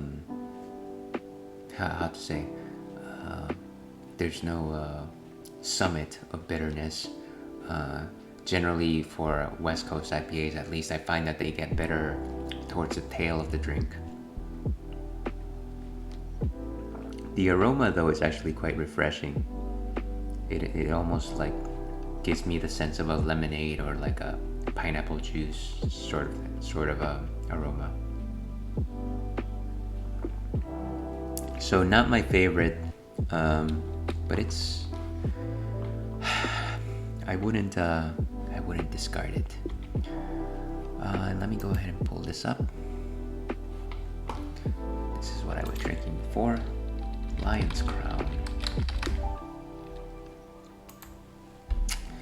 What does Big Stump have to say? Big Stump's flagship hazy IPA, additions of unmalted flaked wheat and red wheat add a pillowy mouthfeel, while the mosaic dominant dry hop contributes lush tropical notes. I didn't realize that they were throwing unmalted flaked wheat, but I guess that's something that you can do with beers, just add in different grains into it. I don't know that I taste it, but maybe that's why it's got a body closer to that of a wheat beer.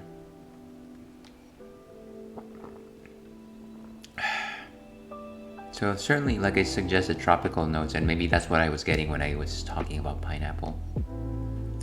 I've had it once before. Let me go ahead and update my ticker for this Lion's Crown.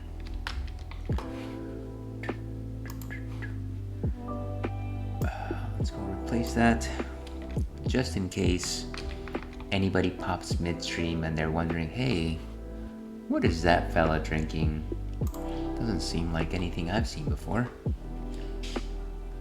Okay, and there it goes. And with that, let's go back to the race. I've been having trouble trying to win this one, but that's okay. We've got all the time we need.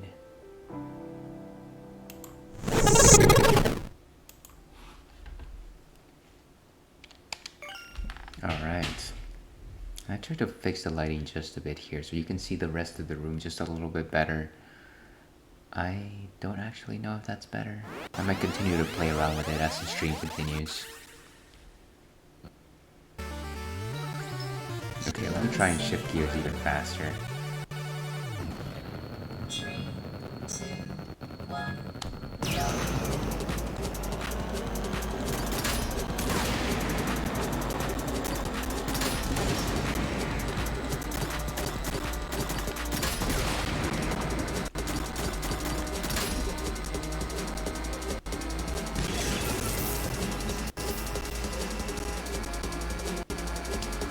That's not gonna help. You know what? I think let's go ahead and look up what we need to do here. Let me pull up a web page. A web page. Let's see. What is this death ball called? Let's go look for Travis Strikes Again.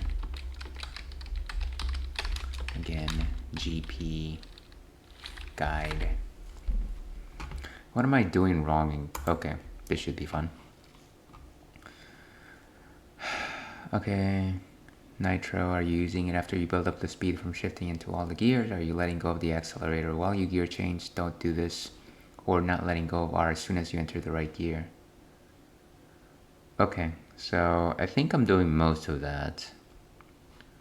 I don't know, you start shifting until you get the speed into the blue when the little wiener man stands up and tells you to shift, but I feel like I'm never shifting fast enough for keeping pace. So I'm exactly on the G1 semifinals. Let me zoom that in. I think you might have solved a lot of my problems here. I don't think that there was when you should use the nitro at, and I may have convinced myself I had to let go of the accelerator to shift. Okay. Speaking of the biker, the controls for this game messed me up.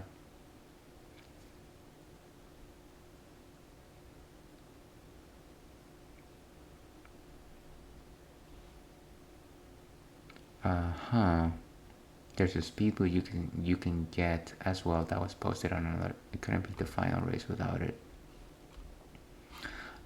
So a lot of the stuff that was mentioned in that post is stuff that I am already doing. Let's see. How am I supposed to? How to beat the Smoking King. Let's look at this Reddit post. Is there a trick? I did boost start pressing the right when the race started. I don't know the exact timing. I also switched from the stick to the D-pad to change gear. It felt quicker.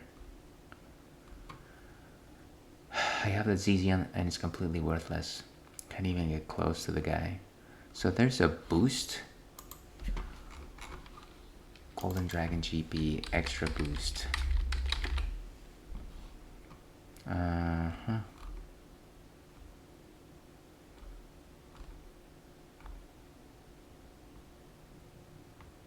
CIA map.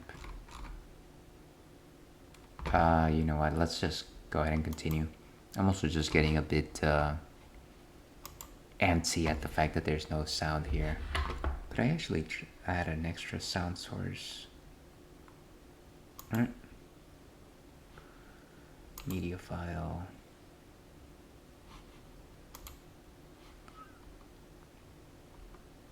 Not fireworks.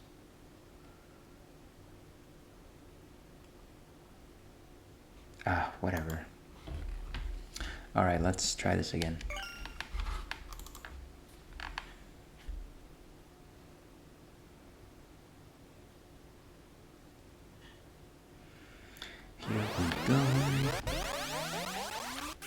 Let's just try to continue to shift faster. G1 standing by. Pretty straightforward shift box today. 2, 1,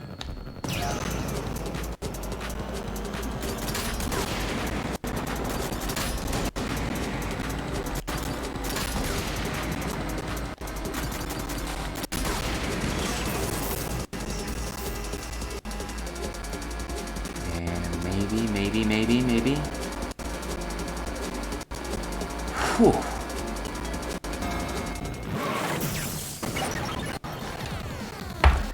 I think what I did here was during that last speeding up, I tried to make me reach the red zone faster by doing the nitro boost.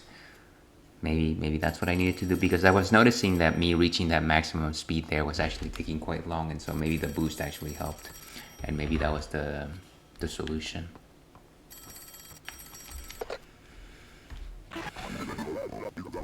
Chavez, get the 64th floor gearbox. I'll be waiting at the finals. Hurry, fight, work. Wow, this guy's obsessed with work. You know what, before I go to the 64th floor, I want to repeat the other floors, choosing lefts.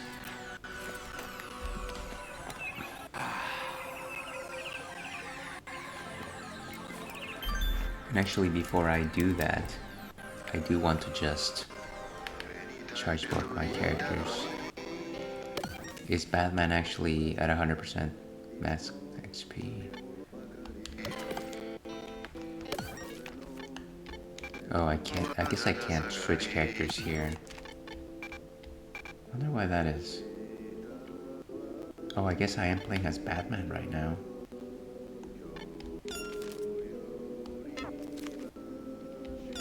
And my HP, my level up, okay, about 800 before I can level up again. This hack and slash map is pretty simple, but I guess you get used to it. Let's kick some more ass. Let's go back to the 8th floor. Like I said, I do just want to level up these boys. Okay, so I'm back in Batman. Which, fine. I guess I'll stick around with him.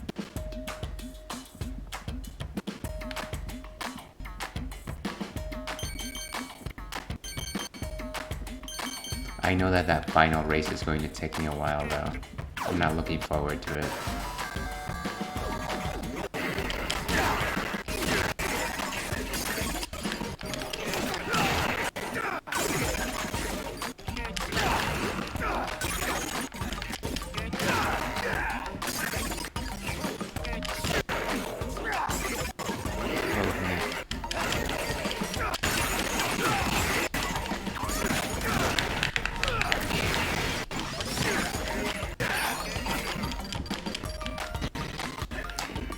Alright, I want to get the doppelganger chip off me.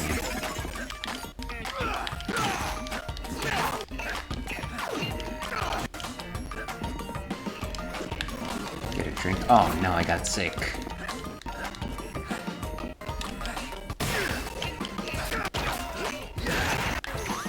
Oh great, I wasted it.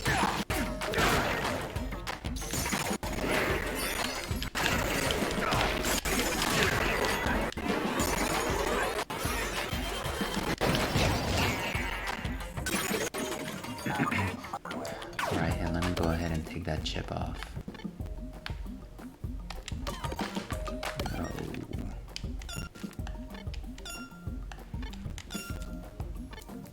Okay, so it's the F91 to draw in enemies. Like I said, it doesn't really work as well as I would like for it to do. Maybe let's try the self chip. Or actually this bomb chip was kind of fun. Throws a bomb. Actually, let's go with the self chip.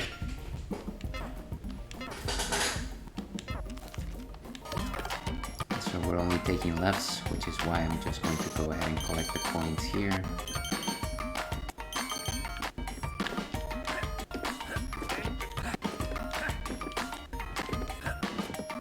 I recharge my bat.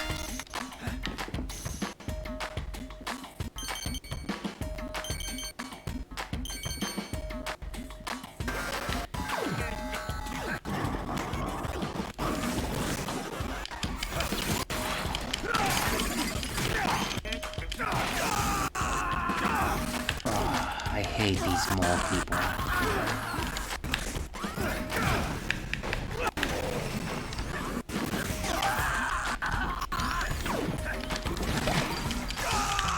Wow.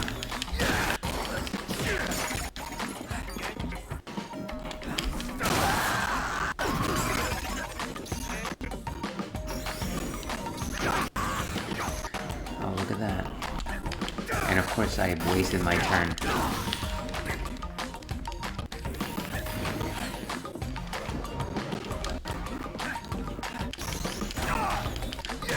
I didn't get to do my thing.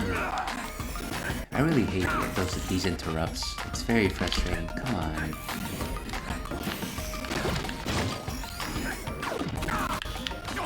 I need to switch out. This is ridiculous. I'm getting beaten up by the mole people. Oh, let's kick some ass.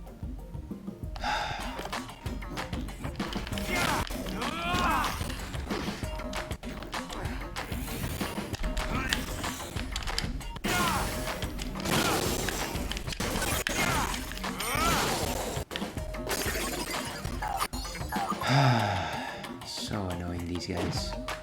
Alright, let's go check out what's on right, but then take the left.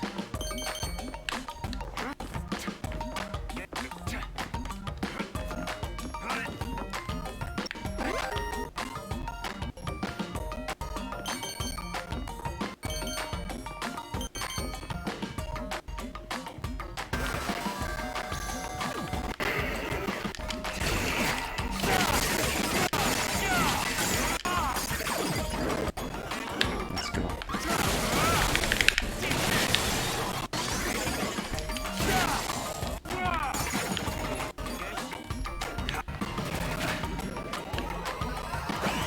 Wow, that's how that works.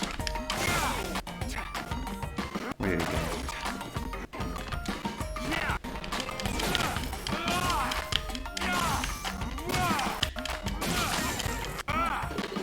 Good trick.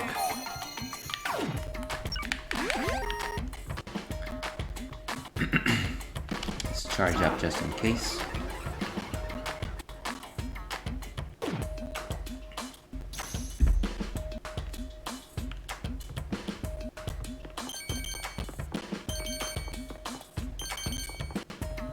Okay, and I didn't think that there was a left back there.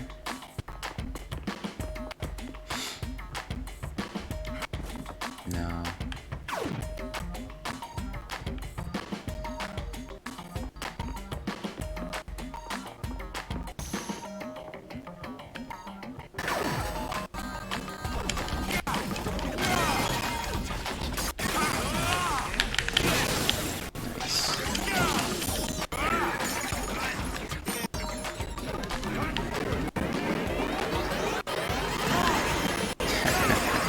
That's hilarious. It was either the laser or my satellite just left. Oh, door's open.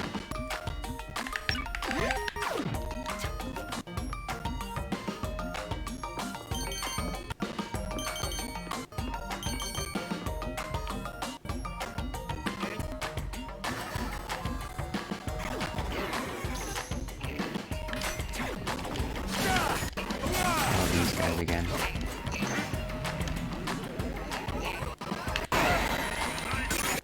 I think the main problem is trying not to get hit while that's happening.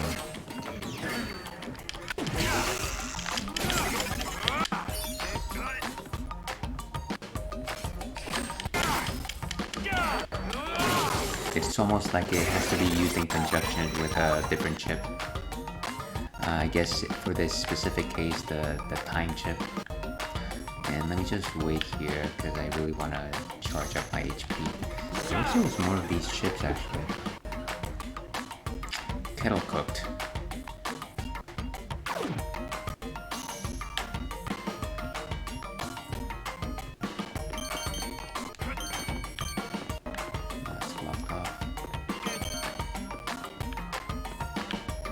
Of course we already got this.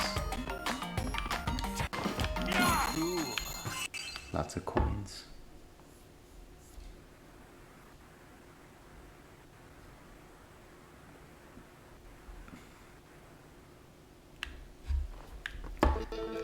Can we level up?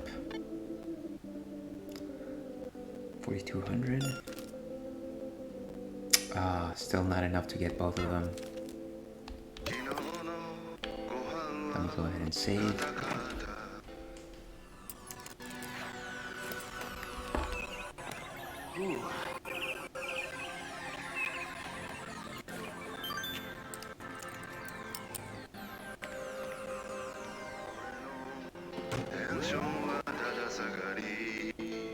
Power was recovered.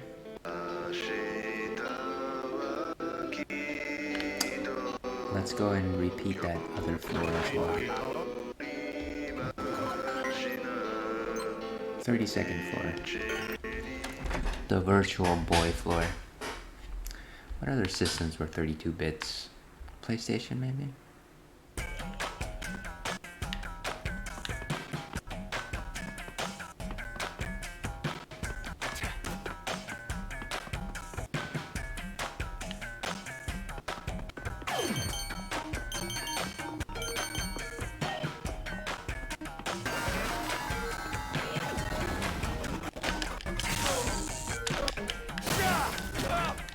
Let me try and slow this guy down.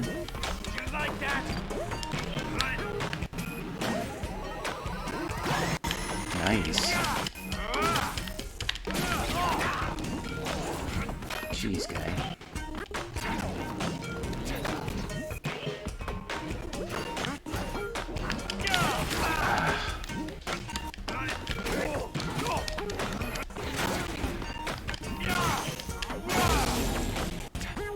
Well, it looks like my satellite beam did take a good chunk out of that guy. I think last time I faced that guy, I actually had to switch out.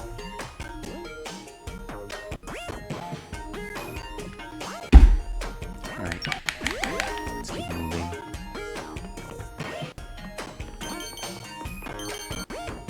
And taking left turns here, folks.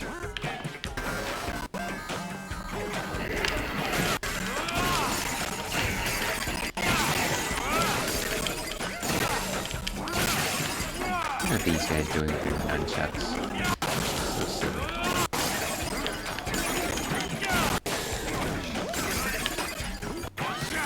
Oh no. What a waste.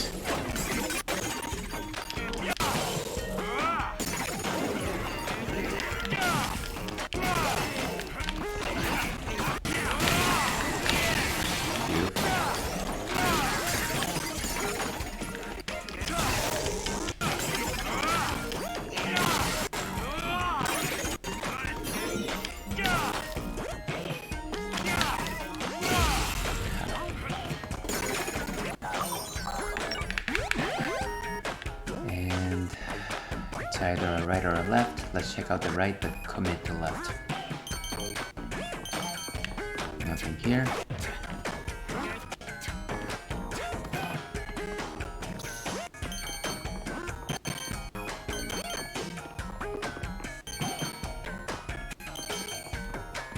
Okay. Oh man.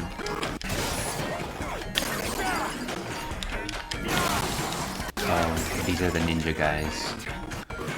Ninja Guys, a new sitcom on CBS.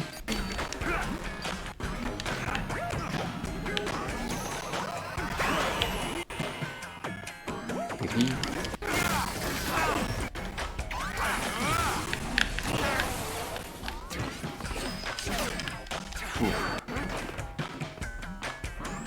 These guys are still tough as nails. Ah, he stopped me. I hate wasting my chips like that.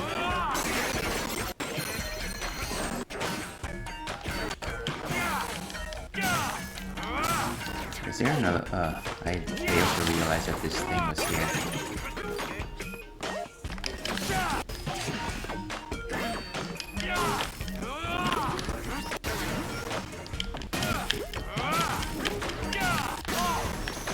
should have dodged.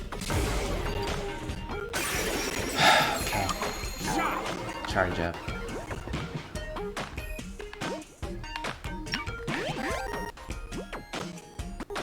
And at least we are back to our armpits.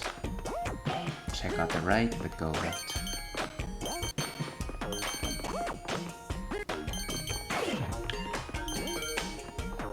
That's the coin room. As if I know what I'm talking about. You know, I heard No More Heroes 3 came out to systems other than the Switch the other day. I wonder if they added any extra content to it. I love extra content. I don't think that I'll buy it for other consoles.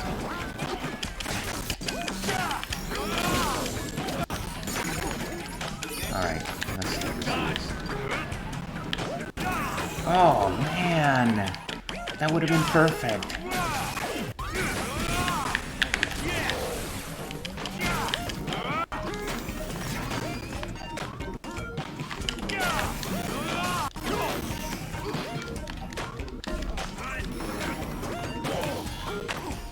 This is impossible.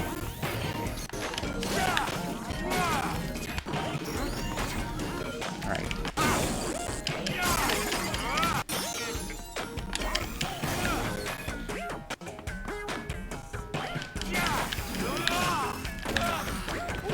I didn't even realize that it had actually gone underground.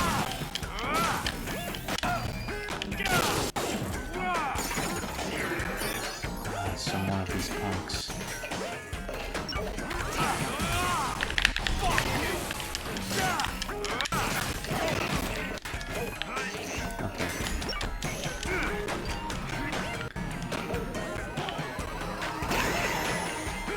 Nice. Oh no. I might have to switch out here.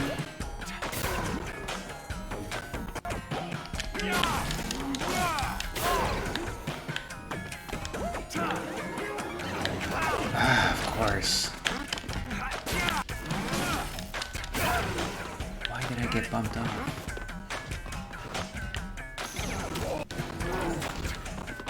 Alright, I need my slowness chip.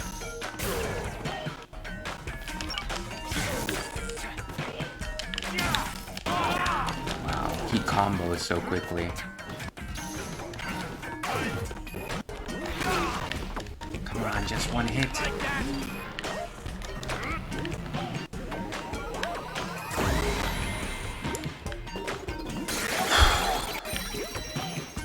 That was real high stakes right there. And I still feel like I should probably switch out, but I'm going to give my heart chip I don't know if we want to wait that long though. Alright, let's see what the next room shows.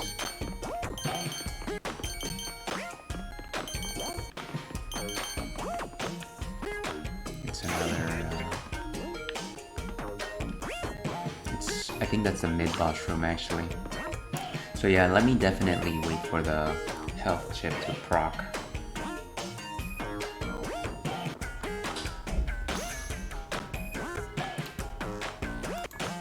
Okay. Almost there.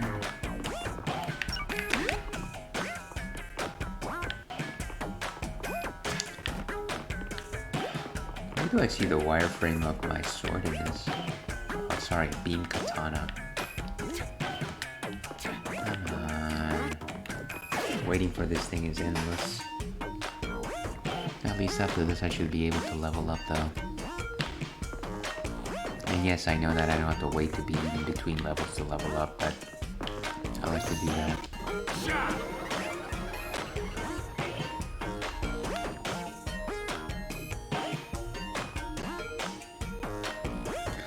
Okay, so at least we're down to our genitalia. Yes, yes, I know who you are. We've done this before.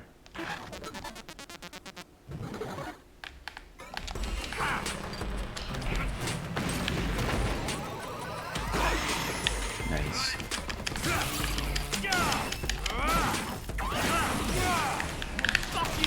Ah, totally missed it. That was a good start. I keep forgetting that I have a jump button. It's so ridiculous.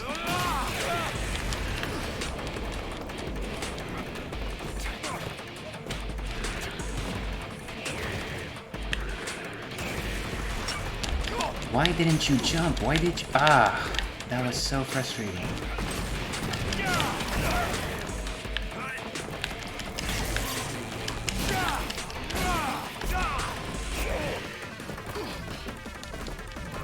I can do my trick one more time.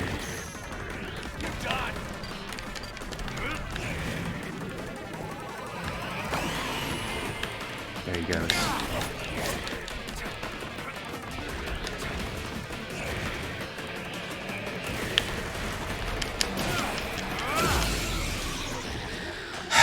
Wow. Okay. We actually survived that. And I think that's the last room before they finish. If I'm recalling correctly. But that slowdown plus satellite combination is really good. Okay, so let's level up and move to floor 64.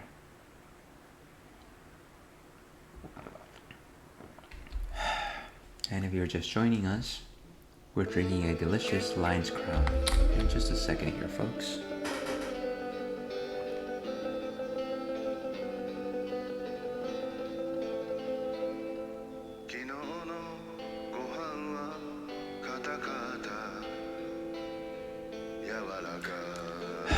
Very unusual indeed. Alright.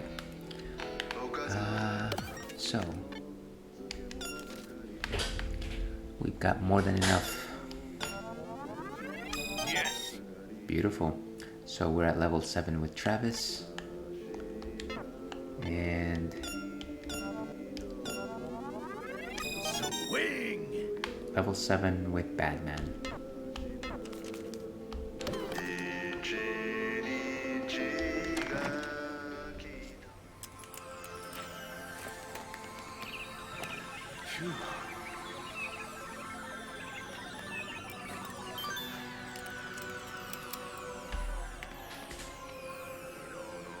All right.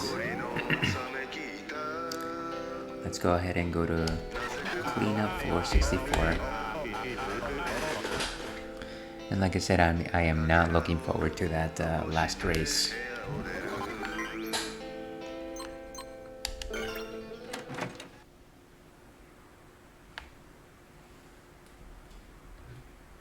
Yeah, that's a little better.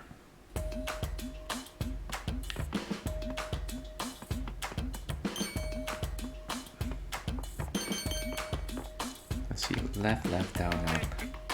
Wait, left, down, up, left. What was the thing again? Can't believe I'm still trying this thing, by the way. I am sure that at this point, I'm sure that article was a fake. Left, down, up. Left, down, right.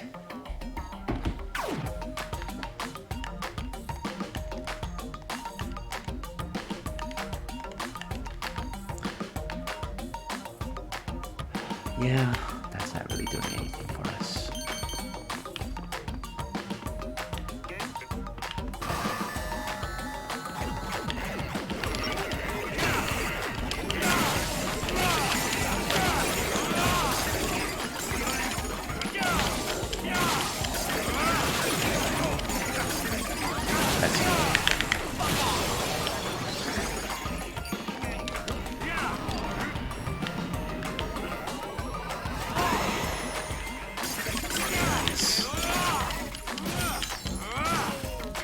I don't know that I'll ever unequip that combination. That's quite good.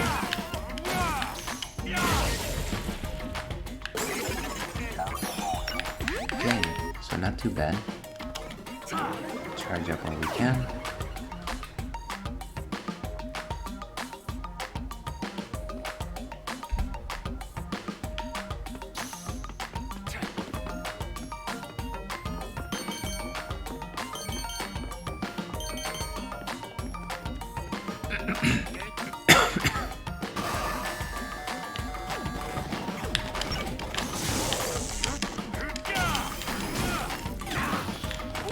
Oh, activate the thing. Wow, seriously.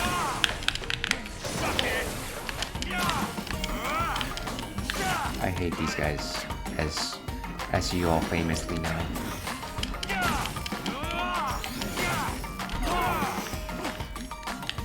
The window to actually dodge them is quite small.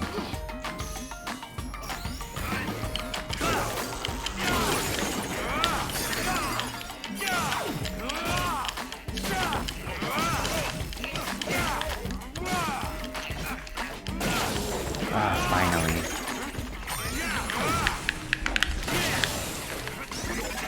I wonder how you actually properly aim that thing. I'm really mostly moving my control sticks whenever that happens.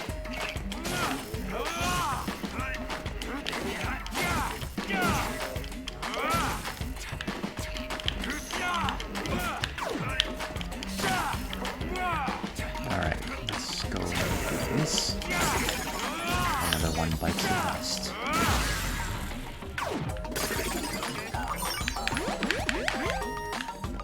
Nice.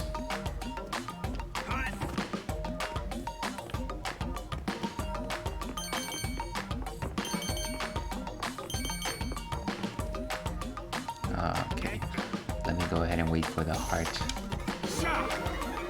The EA chip to charge up.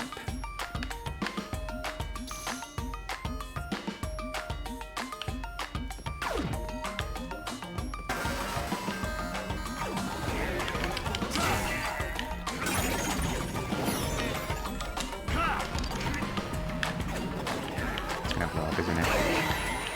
Nice.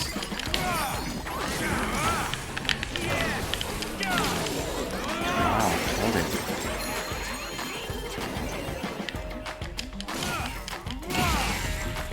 If I can get consistent attacks on those exploding guys, I can actually manage them quite well. It's whenever other enemies start bugging around that they actually escape my wrath. Escape my wrath.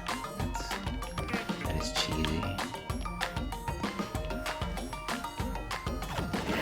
Oof.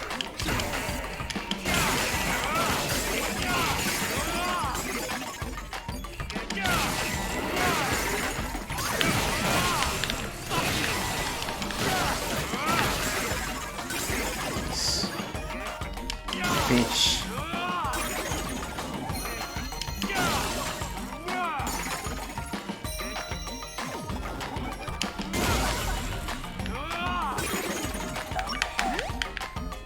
Is that it? Looks like it.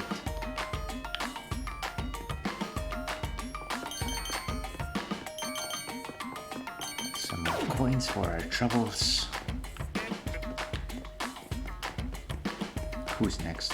No enemies here? Oh, ha. False sense of security.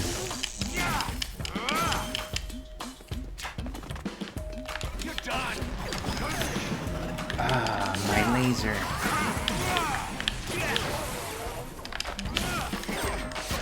And I guess his friend was also... Whew. This is gonna be a wild one.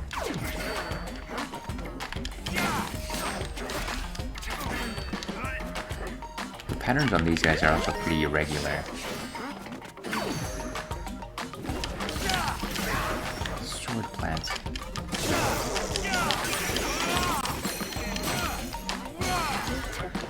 They do pretty well in blocking.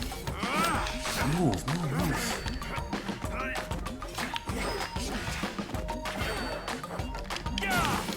It's in moments like this that I wish I had an extra attack chip rather than the heart chip.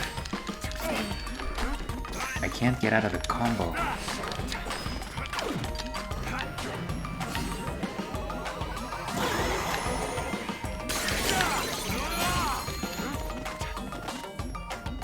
No, folks. Wow, that was rough.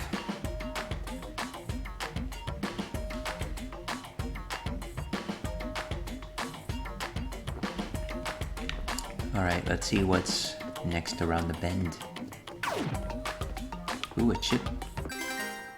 A skill chip. Let's check out what it is. Excuse me.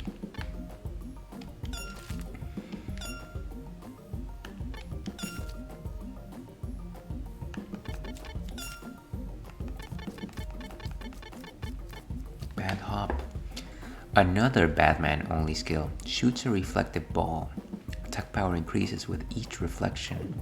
Balls can also be reflected by attacks. So it's like a baseball that sticks around, I guess. We'll have to try it out whenever we have to use Batman again. We're actually pretty close to leveling up. Here's me wondering if I should just go ahead and level up before the next one. Is this what we want? Is this actually the end? I'm surprised, game. Gearbox V acquired.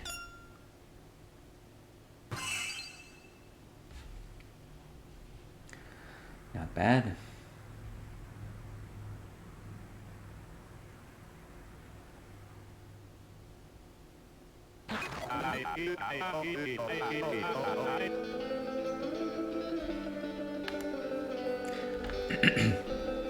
Score, Gearbox V. Let's stick it on the VR thing and reach new heights of awesome.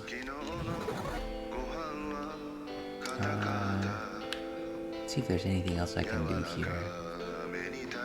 Go ahead and save first.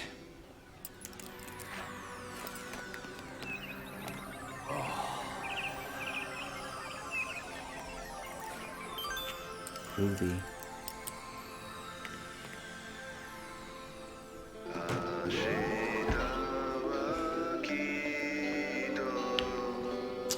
Alright, let's try this race. It's gonna take a while anyways.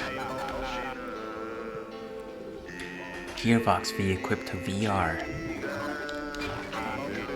Time for the final race. Is the champ gonna make his appearance or what? Come on, Smoking King. The Demzam Tiger is screaming to go. Demzam Tiger, I wonder what he meant by that.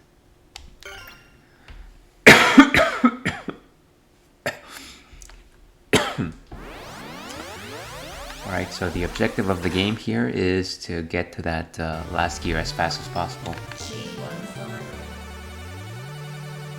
It looks relatively straightforward.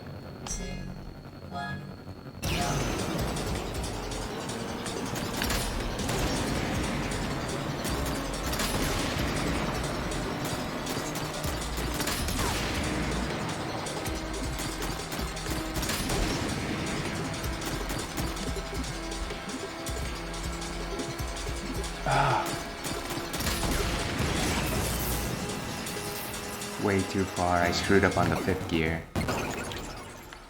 Let's try that again.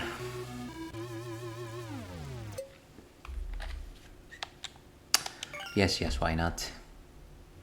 It's not like you can actually proceed without moving forward. I wonder why it even asks you. It should just say, hey, get back in or reset your game or something. But having a choice is nice. Let me try and inflate my inflatable man.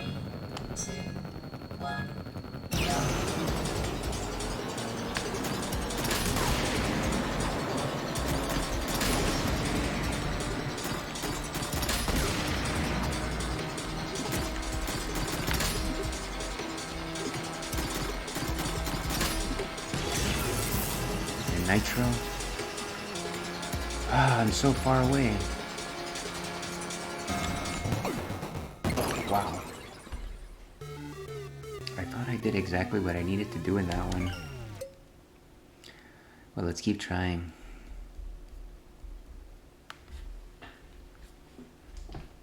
I can already tell we're gonna be here a while, folks, so sit back, grab a nice drink.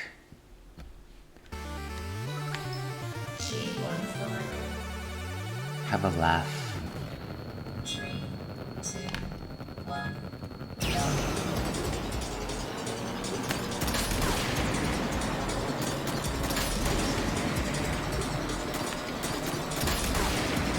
mistake is gonna cost me, isn't it?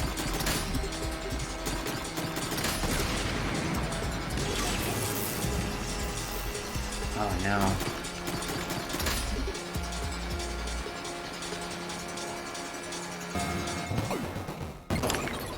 And it did cost me, and I messed up a couple more times there.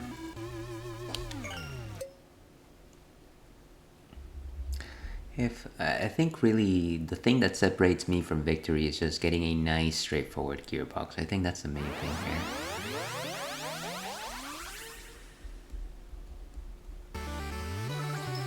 G14. 3, 2, 1, go.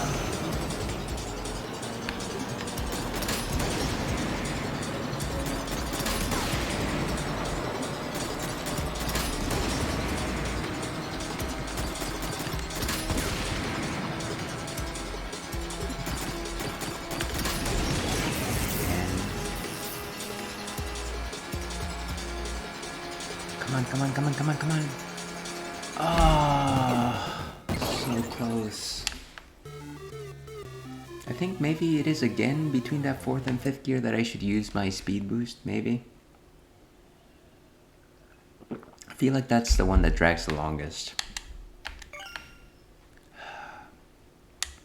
I don't know.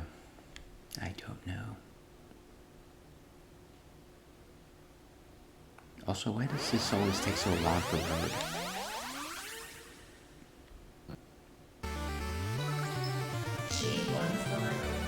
No, and of course it's not a very straightforward one. 3, 2, 1,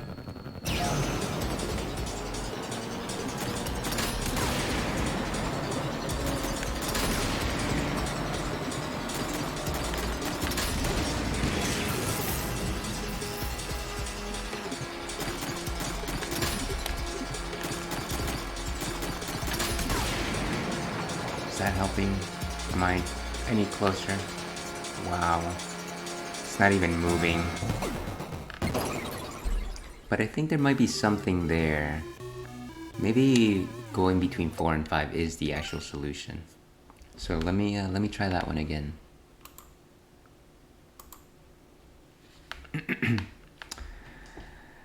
Because what else? What else do we have to do? Hope you're having a wonderful Friday afternoon, by the way. G14. 3, 2, At least one thing I can't fault the game for is having these awesome graphics.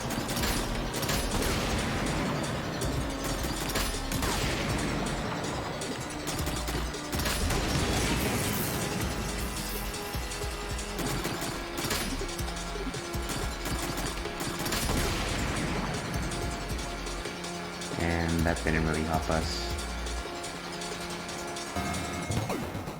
We're always this close to beating it, but not quite. That's a little frustrating. Okay. Let's continue.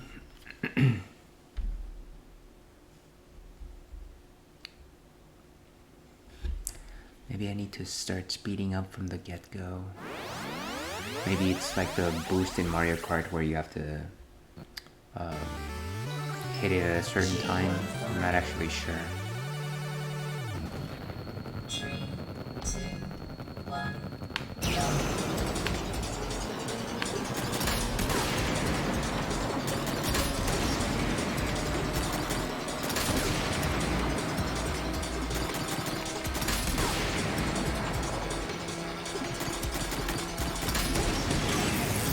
There I go. I can't do anything right now. Come on, it's so close. It's kind of frustrating that for that last little leg of the race, you essentially just are waiting around for the results and you move ever so slowly. Just ever so slowly.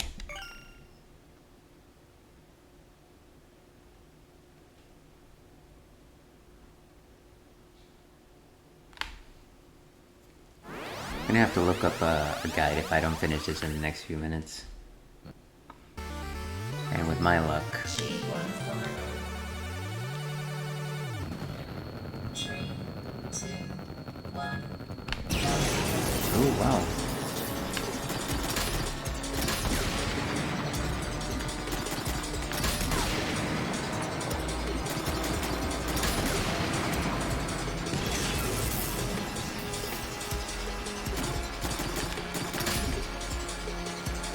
Come on.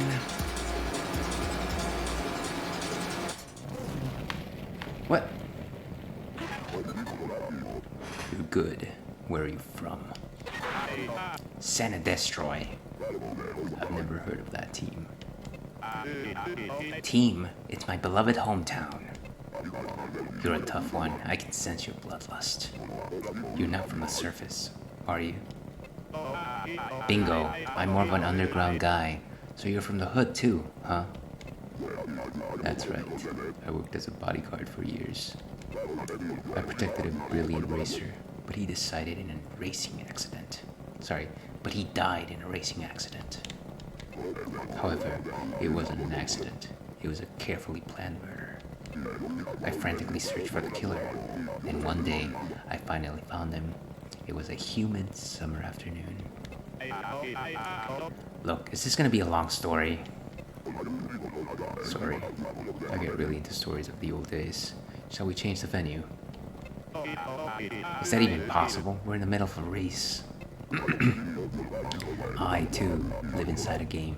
I understand what's inside the hearts and minds of gamers. Everyone's hoping for some action.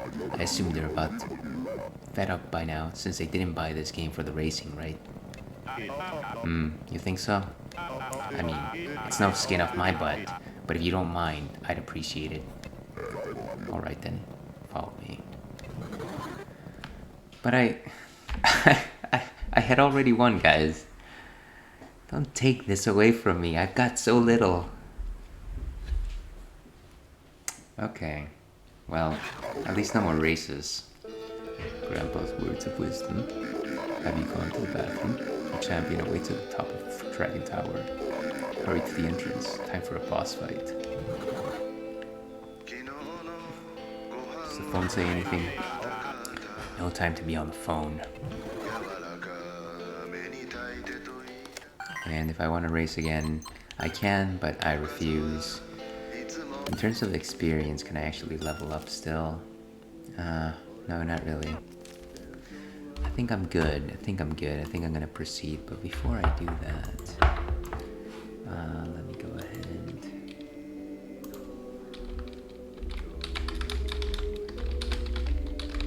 We might have to wrap up here, folks. I'd like to get started on Elden Ring relatively soon.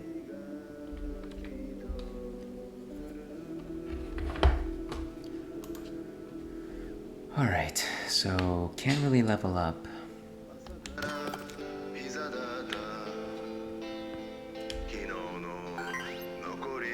The top floor.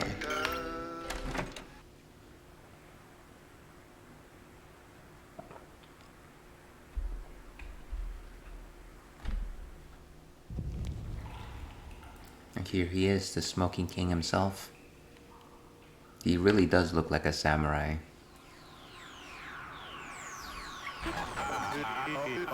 Is this one of the legendary public baths?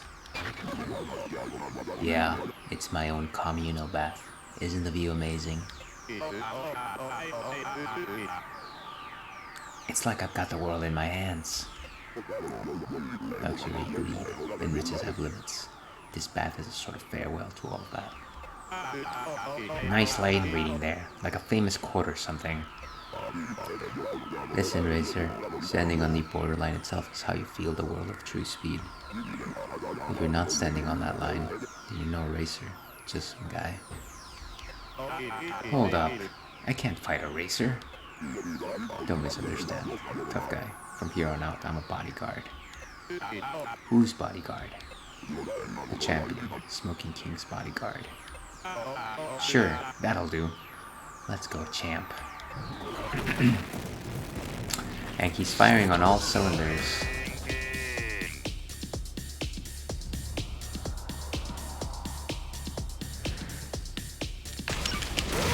Oh, come on. Whoa. What? Where did he... Wow, I wasted 3 chips on that. On nothing.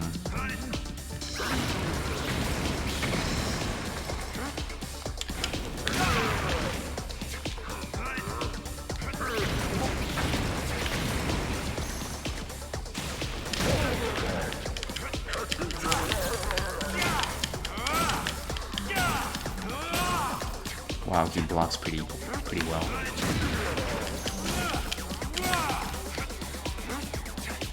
I guess I really have to wait for openings here.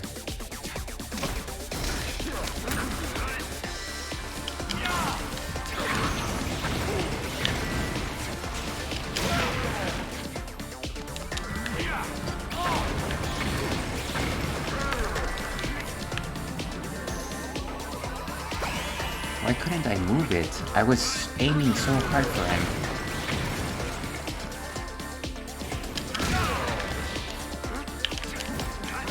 This was the wrong chipset for this guy. I don't know.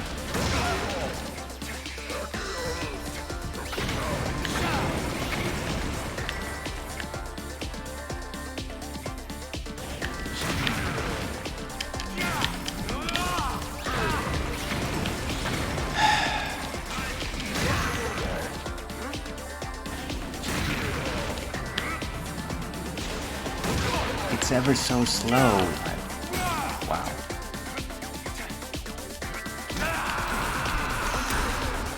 And I'm out. Wow. Okay, I guess try again.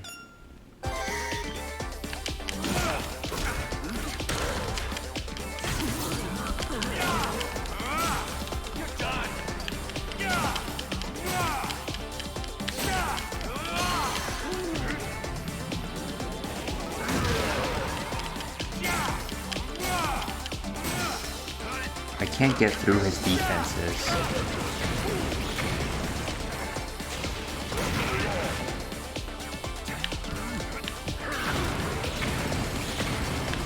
I wonder if you can actually jump through those.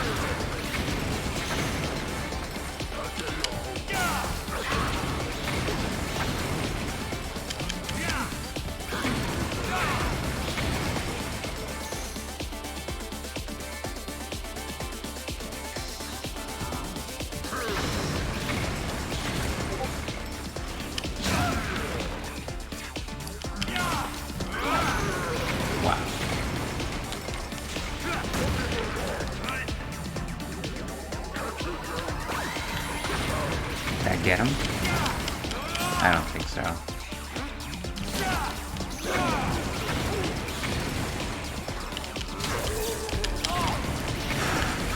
It still went off.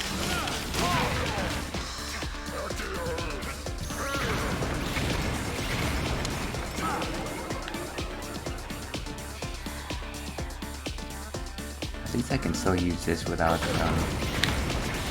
too much concern. He's actually quite feeble at a distance, I think. Unless he does that.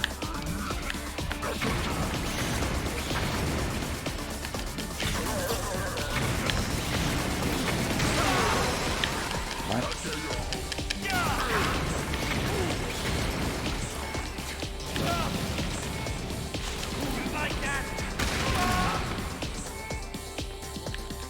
And let me change characters here.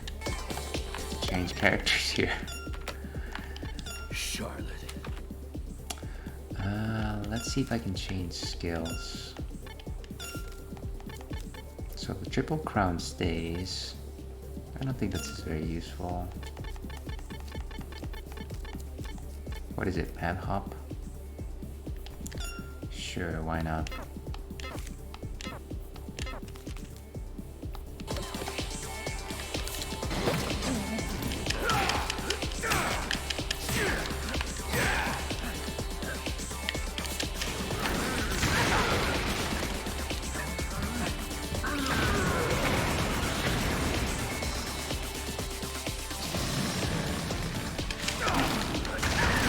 Wow, he just breaks the entire floor.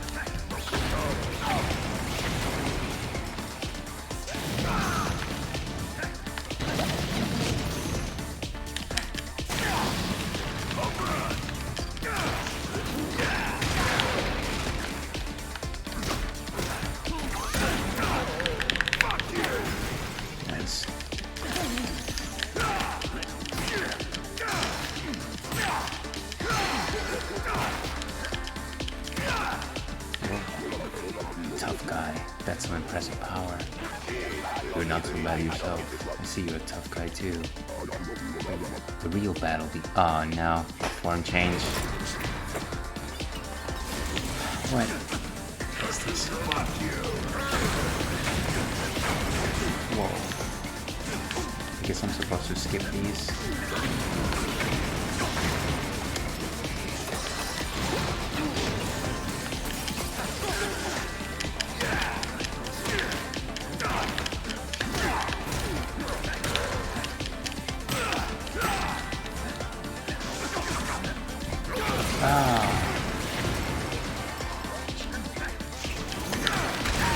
I should have jumped.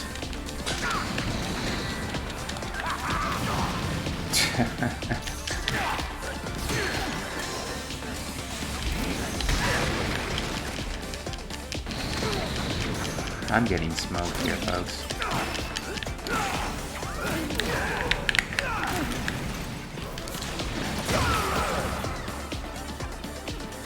Can I continue here? Nice.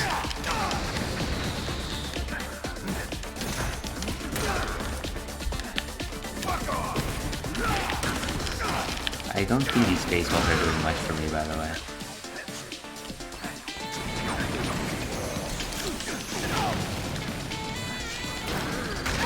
Wow, he skipped both of my chips.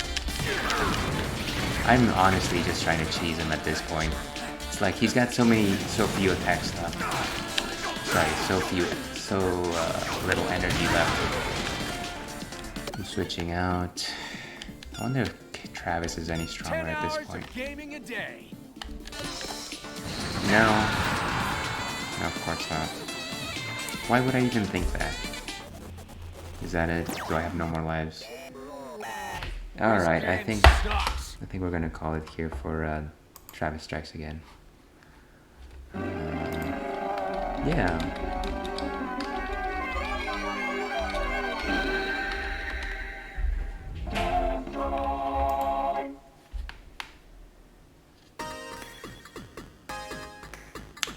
Here's hoping that I can just go back to my old save point.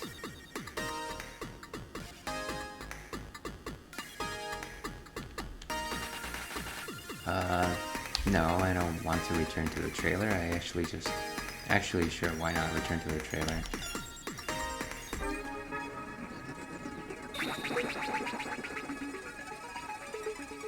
And next time I think I need to change my chipset.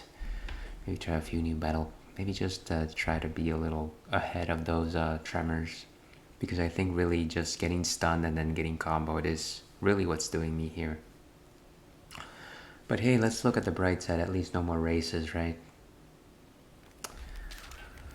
Okay. Yes. No, don't save. No need to save right now. Actually, yeah. Let's go ahead and. Do I actually? If I were to go back into the game, do I actually get to?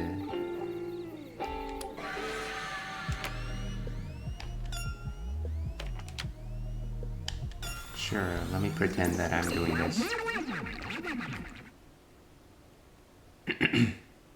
You actually get to go back to the... Yes. I never know how exact where this game is going to place me if I just save and quit.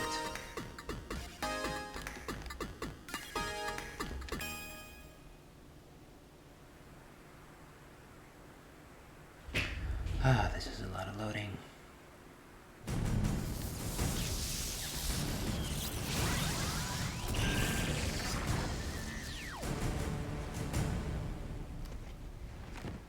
I wonder why Travis is the only one that can inhabit this location. Alright, so if I go to the door... Yes, I know. Okay, so I can go directly to the top floor, which is not too bad. Back to trailer. We'll pick it up from there afterwards.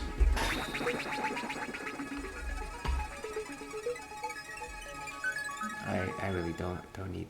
I love it when I start Not so much when I'm trying to back out. The more you know.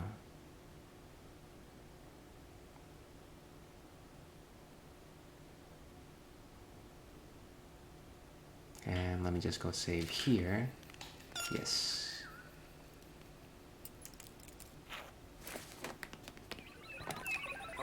So as I was saying, I think we made some good progress here.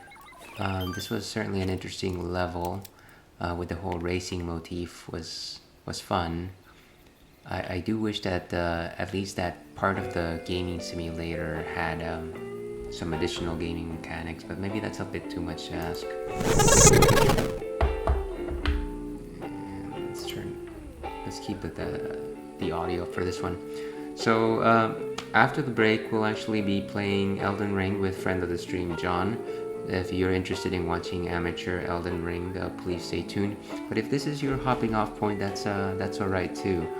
Tune in next week at around this time for some Hades. If you're more into retro games, I'll be playing Super Metroid next Thursday, I think. We'll see how the schedule goes. But whatever the case, either I'll see you next time or I'll see you on the other side of the break. Stay thirsty, Wolfkin.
Oh, and that's not what I wanted. That is what I wanted. Welcome back to the Ales and Fails Twitch stream. And here we are waiting on on a patch for the game Elden Ring, which we were supposed to be playing right now. With us this afternoon, though, is friend of the stream, John. John, it's been a long time. How are you? I'm doing pretty good. I'm doing pretty dang good. You know what? While that's going, let me go ahead and put some lo-fi beats in the background. This is clarity. Yeah. So how's your Friday afternoon treating you? Yeah, it's going pretty well. I also got hit with that patch, so it seems like they updated recently. So probably spent like a good half hour updating until just now, when I actually logged in. Well, it seems like it's going to be about a minute. I don't know that we can actually come up with a chatter for about a minute, so let's just go ahead and sit in silence while this happens. But while that's going on, how's your week been? You've been fine. Work has been mistreating your body, perhaps. You've been treating yourself potentially with a good series or other. What's new and good? Well, as you know, my job at the coal mine has been pretty rough on my body. Yeah, you could get the black lung and whatnot. But no, things have been good. I guess recently in terms of TV shows, I did watch a little bit more of the Lord of the Rings series. That's been pretty fun to watch. I think actually this week it wraps up. I think this Friday it actually wrapped up. I'm still around, I want to say like episode 6, maybe less. But yeah, that's one of the shows that I've been watching. Have you watched it at all? I've seen the first episode of the series, and actually, let me go ahead and boot this up. It finished patching. Let me turn off the lo-fi here. So yes, I only finished watching the first episode, and it seemed pretty compelling. But unfortunately, I haven't been able to see the second episode, and that's simply because let's just say that the way in which I watch it is less than legal, and the second episode up is not in its best possible format. Let's leave a bit of mystery in that explanation. I guess it's kind of surprising that you don't have Amazon Prime, considering you are affiliated to Twitch. Oh, wait a second. I do have Amazon Prime. Never mind. I was actually you know what? I completely misinterpreted your question. I was talking about that Game of Thrones show. I have not seen The Lord of the Rings, The Rings of Power. See, I took what you said and reimagined it as something that I wanted to hear, so there goes that. That's fair enough. Yeah, so I haven't seen it. Series, unfortunately. So this is actually puts it in a good spot, because now you get to tell me exactly why you like that show. And I'm trying to activate my controller, and it's not doing it for some reason.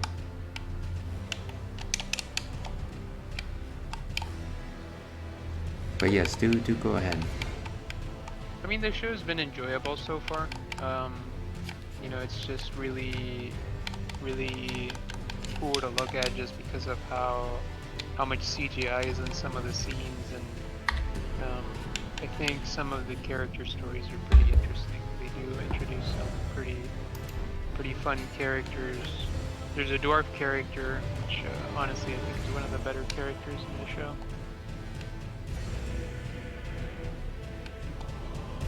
Is he related to Gimli? No, he's not.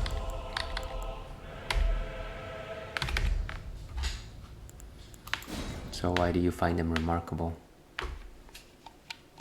He's just a fun character. It's a very fun character. I think also there's currently a mystery as to who is Sauron, which I don't know. I don't know if the show's really done much to sort of you know, make that a central question, but it seems like sort of the fan base has done that themselves. They've all kind of wondering, who is Sauron? Where is Sauron?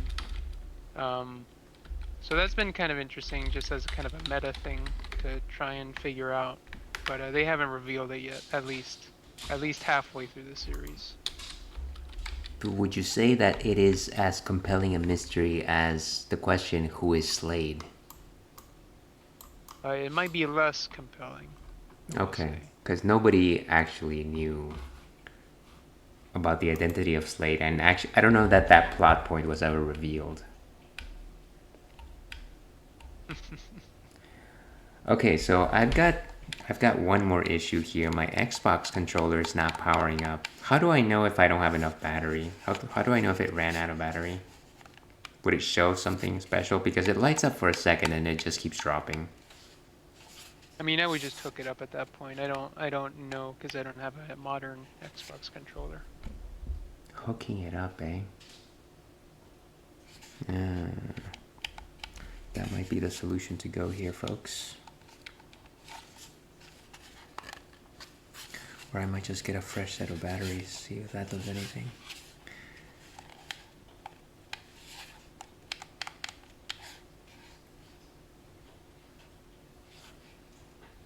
Now if I remember to what you know what, I'm just gonna go get a fresh set of batteries. I will be right back. While that's happening, let me just boot up the game.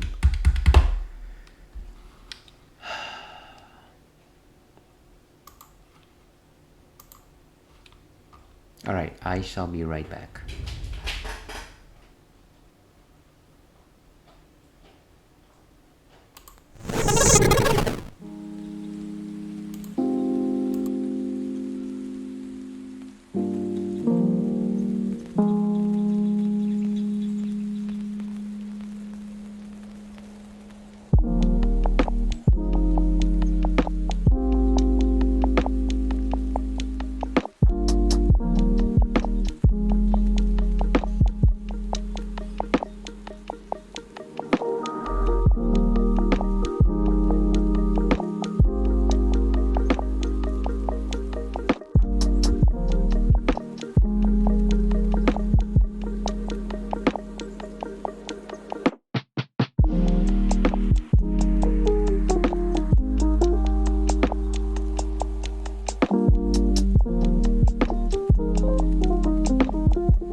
Alright, and we are back, and the controller has a solid light, so we are safe.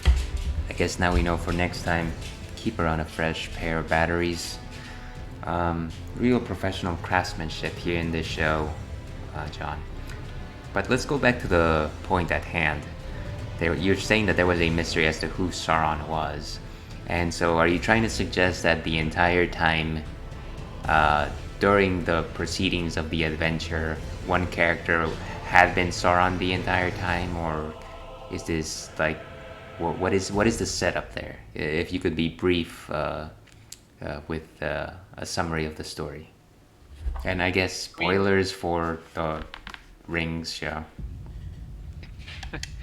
yes, for Lord of the Rings of Power. I mean, I don't think I really need to go into spoilers, though. I think it's the whole mystery is really a fan perpetuated thing because there's really no indication that Sauron is supposed to appear. But it is something that you see like in the subreddits. It's something that you see like in the various online circles. Some of my friends who watch it have also been like, "Oh, I wonder who Sauron is going to be." I don't really know where the question even came about from, or if it's going to, or if they're going to reveal who Sauron is. I guess the question just arose purely from the fact that lore people know that during this approximate time period, Sauron is forging the ring, so he's bound to show up. Ah, I see. So it was more of an assumption. Um, Yes. and did all the speculation actually pay off? I mean, I don't know yet. I don't know if they revealed them. All right. Well, interesting stuff, I guess, happening over at the Rings of Power. Um, anyways, my game has finally fired up. Has yours? Yes, Okay. it has. Before I move on to the action, because that's what everyone watching is here waiting for, I'll remind the stream that I'm currently enjoying some Lion's Crown. It's a hazy IPA. Not particularly my favorite. Generally, I go for hazy IPAs simply because they have a bit more tropical fruit flavors to them. This one still has fairly strong bittering notes. So I don't know that I'd pick it up again. I wouldn't say I disdain its flavor. I don't hold it in contempt. I wouldn't go after its first child, but I don't think I need to frequent it anymore. It's okay. It's fine. But yeah, let's go ahead and go to back to the game. And all right, and I think last I was here, I was trying to take down Margit um, again with no success. I might just do that for a bit just to get my bearings straight onto what the controls were. I actually haven't played this game for about 2 weeks, so it's been a while. Dang. Yeah, I haven't gotten the itch. Yeah, let me go ahead and remember my attacks. And I do remember I was carrying my big sword, which is nice. Your big Goron sword. My big Goron sword.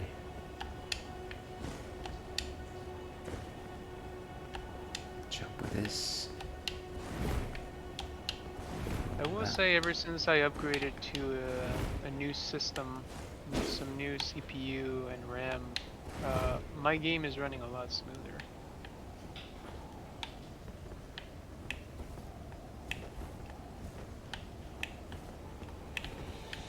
What did you upgrade to? I upgraded my CPU and my RAM to an AMD system as opposed to an Intel system. So it's actually much faster.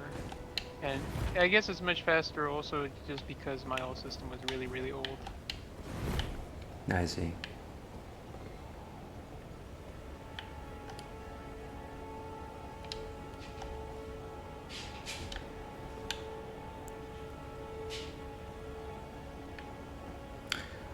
Well, very nice, very nice.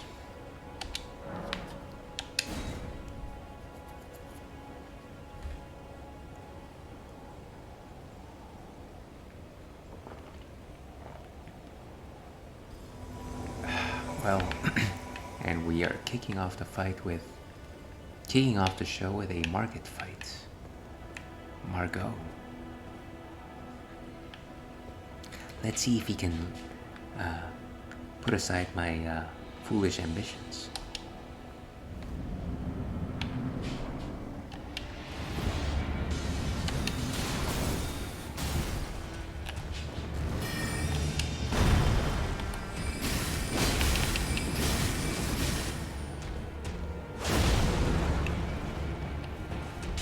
Oh, great.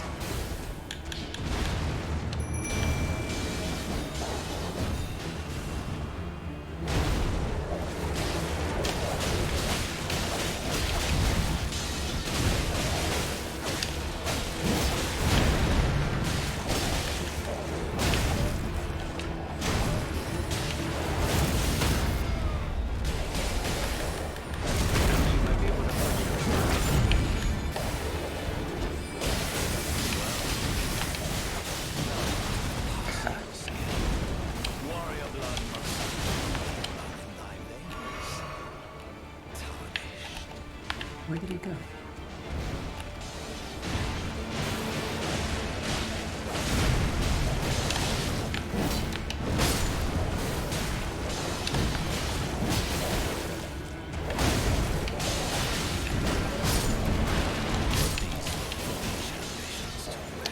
Well, there goes that. I guess I'll go find something else to do. But the important thing is that I remember my controls. Like you got pretty far though, halfway, more than halfway. Yeah, I think I was trying to play it safe, I guess. And I have really no interest in trying to do that again for a while. See where I can travel off to. Last time I think I was playing, I was looking at, like I was traversing the lake and I saw a dragon and I was like, I'm not fighting that thing.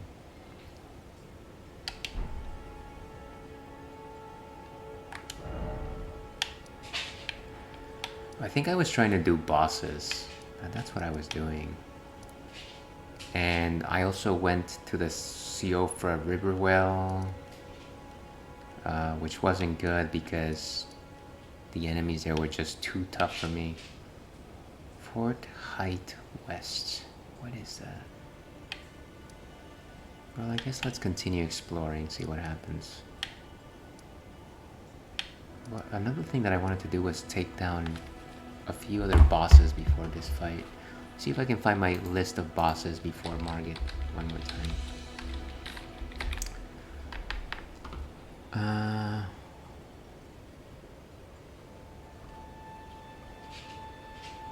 Right, so I was following this list. I defeated the Beastman of Faramazala, which is super easy. Oh, here, this is the guy I was looking for, the Grave Warden Duelist. I have to go to the Murkwater Catacombs, which I don't think I've come across yet.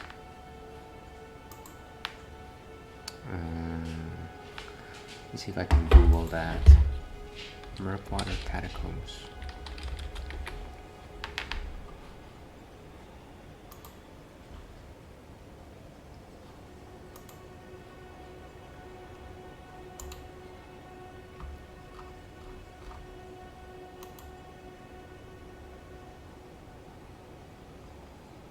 Okay, and so it's at the mouth.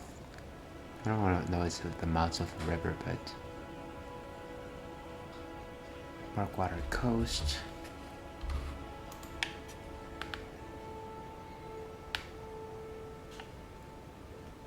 Should in theory be right here.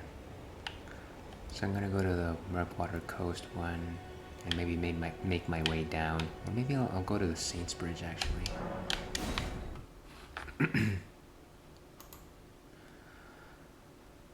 Have you been watching anything else? Anything else that's good?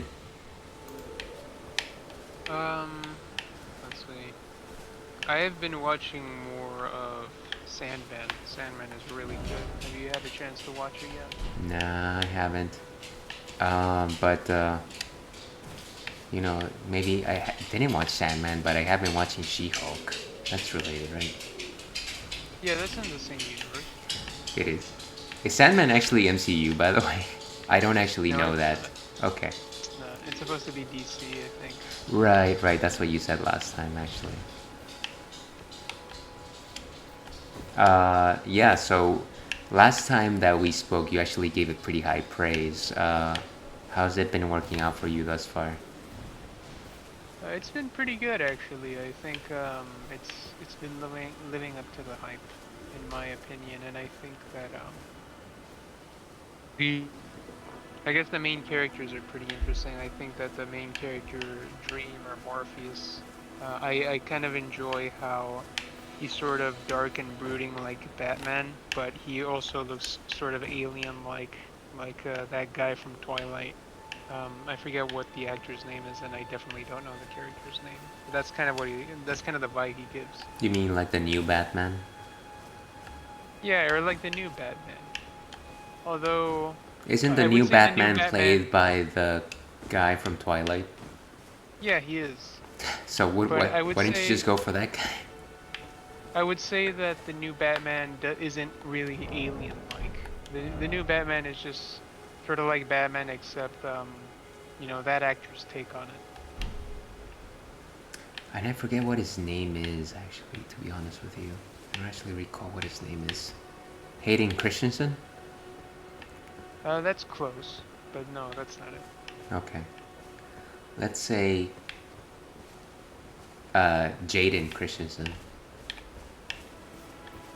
You could say that, yeah. I'm sure nobody would get angry. Well, that's so. I guess if I am reading your take correctly, you are just very interested in the character. It does the plot is the plot actually as good as the character work? Yeah, I would say so. Let me think. Right now the plot is basically, you know, Morpheus. I guess, do you care about spoilers? Nah, you know I don't. Come on, I'm Aelwolf. I don't care about spoilers. Fair enough. I mean, right now the story is that he's basically training for pieces of his artifacts that were stolen from him. So it's kind of interesting seeing both how he interacts with you know, different people and kind of the supernatural elements that exist in this world, along with the different mythological creatures that he encounters, and it's all in this sort of dark gothic backdrop. But it's supposed to it actually takes place in modern day, except obviously when he's in the fantasy parts. So it's pretty interesting. Gotcha.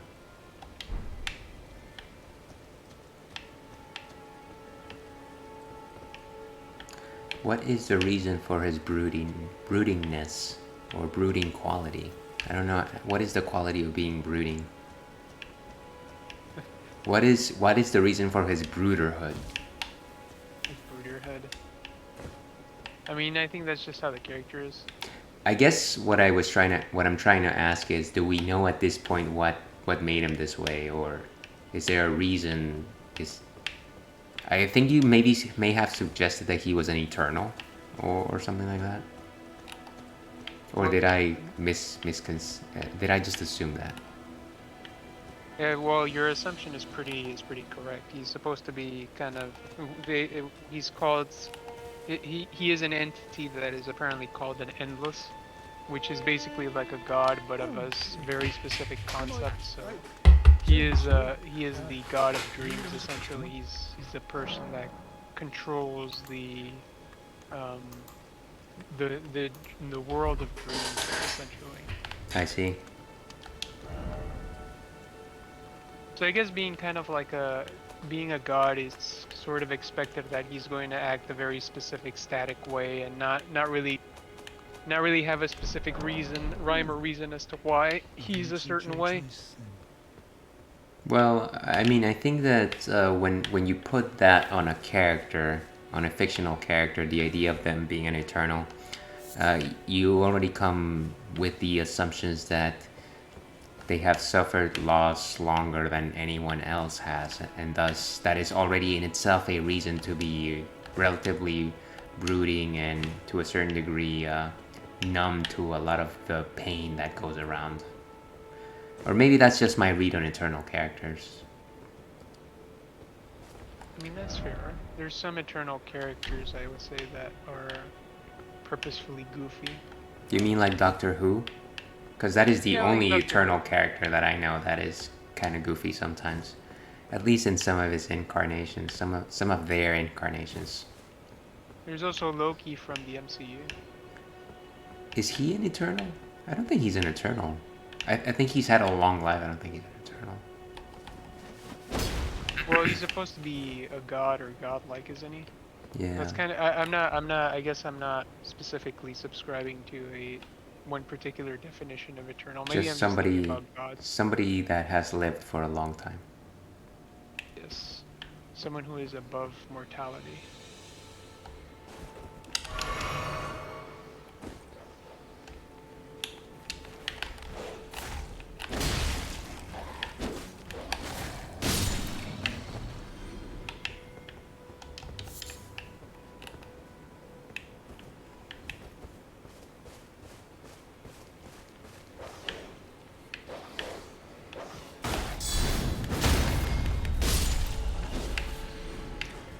It sure is so much more satisfying to kill things with a great sword. I highly recommend, John. Take that recommendation to heart. So I guess enough about me. What kind of media or stuff have you been watching or consuming recently? Hey, stop it with these gotcha questions. You have been grilling me. I have. You got me. You got me. That's exactly what I was trying to do. Well, let's see. What have I been? Well, like I suggested earlier, I have been watching She-Hulk, and I'm actually at the last episode. I don't know if you're interested in information about that show, but I can certainly discuss it. I don't know. Actually, are you actually planning on watching it? I would recommend it. To be honest with you, I wouldn't say that it's like a critical piece of Marvel works in terms of the MCU as a whole, but it is just a fun show. I mean, I might consider watching it, but I don't particularly care about spoilers for it. So if there's anything you want to say about the show, comment about the show, then you're welcome.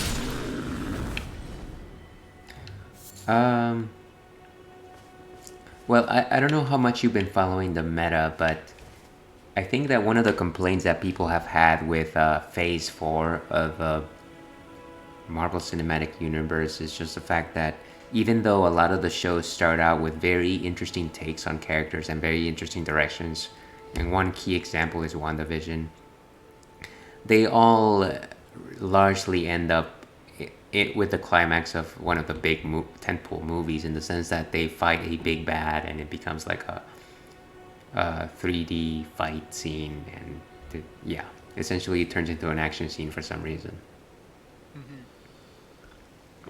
So this show, during its final, I mean, the entire show has honestly been about the character of She-Hulk trying to get her life straightened up, because obviously she's a Hulk, but they also expect she also just wants to be a lawyer, and she has been doing lawyerly things, and she has been trying to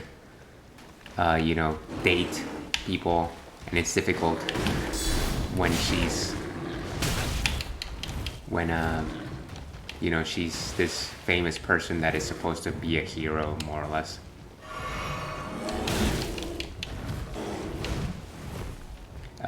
So the last episode, she gets into the situation where apparently all of the people that she has met before, who are kind of enemies, randomly show up, and it looks like it's going to start a big fight. Hold on, for some reason I decided to jump off a cliff, or I didn't mean to jump off a cliff, and now I'm stuck somewhere in the geometry. I just don't want to die from fall damage. That's the most annoying thing in this game. Okay, I think I made it. But then, yeah, there's this random setup where like all of the big bads from the entire season just like show up all of a sudden, and they start fighting with each other and with She-Hulk, and she's like, wait, what's happening here? why did you guys all like decide to show up all of a sudden? It doesn't make sense to this particular story. And like she decides to like break the fourth wall, and she like gets out of the Disney application and breaks out into the real world, and she decides to talk to a version of the person that's controlling the Marvel Cinematic Universe, which is Kevin Feige. And yeah, she's like, let's not do this. This is stupid. So yeah, it's kind of fun. Yeah, she kind of just decides to poke fun at the way that all of these other shows have been handled, and she's like, let's do it. Let's do it the She-Hulk way. Let's not do a stupid fighting scene at the end. Yeah, so I haven't. I think I've got like 10 more minutes left to the show that I haven't seen yet. But yeah, I thought it was really kooky and really clever that she decided to do that, or the show decided to do that instead. It does seem like a pretty fun departure of the regular Marvel action set piece endings that usually happen. And I mean, the entire time throughout the series, she has been breaking the fourth wall and just like poking fun at where stories are going or like why certain cameos happen. So it's not completely out of left field that, yes, they decide to just like throw the script aside and just like she decides to change the storyline. Right. Uh, That's pretty funny. so again, it keeps with the show's own what it was trying to do all along. So I don't think it's a betrayal. I don't think it's like a cop out. I think it was actually quite funny. That's good. At least Marvel is becoming a little bit more self-aware. I felt a little bit of that in WandaVision, and you know how you always say you don't care about spoilers, but there, you know, in case anybody is watching and does care about spoilers, you know, spoilers for WandaVision, but there is one scene where she encounters her brother, which is supposed to be Quicksilver, I think. Yes. Is his name. But instead of using the one from the MCU, the one that they used for Age of Ultron, like the actor that they used for Age of Ultron, they actually used the one that they used for like the X-Men film series, the one produced by Fox. So it was pretty funny because she was like, "Hey, this is my brother, but it's not the right version of my brother. What's going on here?" And it's kind of funny because it breaks the fourth wall a little bit while at the same time, kind of also. Playing to the whole idea that WandaVision is kind of this world created by Wanda, and how there's like small inconsistencies everywhere. So I thought that was pretty fun. That sounds clever, and actually, 2 points there. One of them being that I remember hearing about that specific cameo showing up, and a lot of people were speculating, "Oh, this is how we get the X-Men into the MCU. This is how it happens." And a lot of people were just like salivating over the idea of getting the X-Men into the MCU, which is fine. That sounds good. I don't disagree. And then it didn't happen, and so you know people were upset as they would. The other thing that I thought was funny from that perspective was the fact that during the She-Hulk ending, one of the questions that she was asking the Kevin Feige robot was, and also, when are we getting the X-Men into this? Which is, again, one of these fan things that they've been asking for quite some time. Right. So yeah. I think it's kind of funny how they've been flirting with mixing the Fox X-Men universe with the Marvel Cinematic Universe, just because of, you know, so actually, before that, a quick question: do you know if Deadpool is part of the MCU, or is he part of like a different? He's supposed to be part of the Fox Marvel thing. So, you know, whenever Deadpool shows up, he's like he always shows up in front of the X-Men house to recruit X-Men to help him in his way, but he only gets those two guys. What is it? Steel Man and Goth Girl. I see. And he's like, where are the other X-Men? Why is it that you guys only show up every time I'm here? I see. Well, I guess my question was just because of the fact that I think recently they came out with an announcement that the new Deadpool is going to have Logan in it, like the actual, Oh Hugh yeah, yeah, Jackman yeah. I Logan. heard about that too. So I guess this my point would have been a little bit stronger if Deadpool was part of the MCU. But either way, I think that they've always been flirting with this idea of the Fox X-Men universe being part of the MCU, with how in did you watch what's it called, that the latest Doctor Strange movie? Did you watch that one? Yes, I did. Well, spoilers for that, for the latest Doctor Strange movie, but they what's it called? Xavier, Professor X shows up and he's Patrick Stewart. So, there's that. And then now you're mentioning this, and then also the mention in WandaVision about how they use the old Quicksilver actor. So it's kind of like these little things that is kind of fun, and at the same time kind of funny how they keep kind of saying, okay, well, maybe one day in the near future, these two places might officially cross over. These two universes might officially cross over. Yeah, I'm really. They better pick like a good spot because I do feel like they are constantly teasing this, and then it doesn't happen. Yeah. But I'm sure at some point they'll be like, oh, hey, it's all part of the multiverse, blah blah blah. Here we go.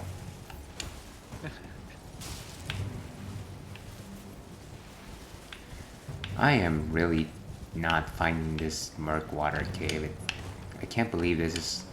I know that caves are pretty well hidden in this game, but at the same time, I'm just like, come on, why can't there just be like an opening somewhere?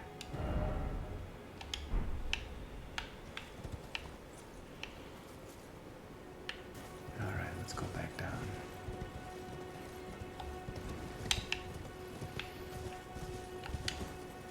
Yeah, so I would say if you just want like a fun Marvel show that likes to poke fun at the Marvel Universe, She-Hulk is a very good selection. That's good. I might check it out. Yeah, I think before that I may be interested in checking out Moon Knight because that show seems like it had a pretty interesting premise, and some people I know liked it, so I might check that one out first. Oh, I think I found it.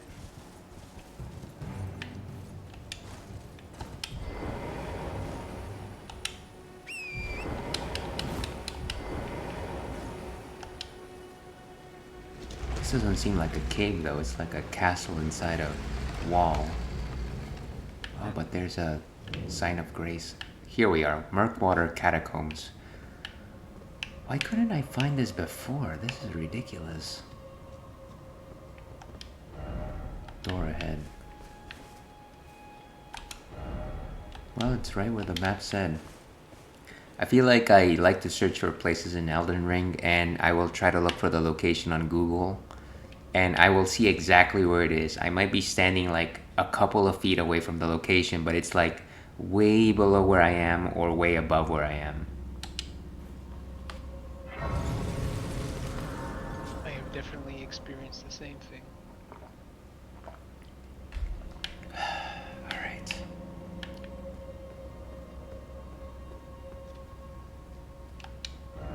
Be wary of rushing in.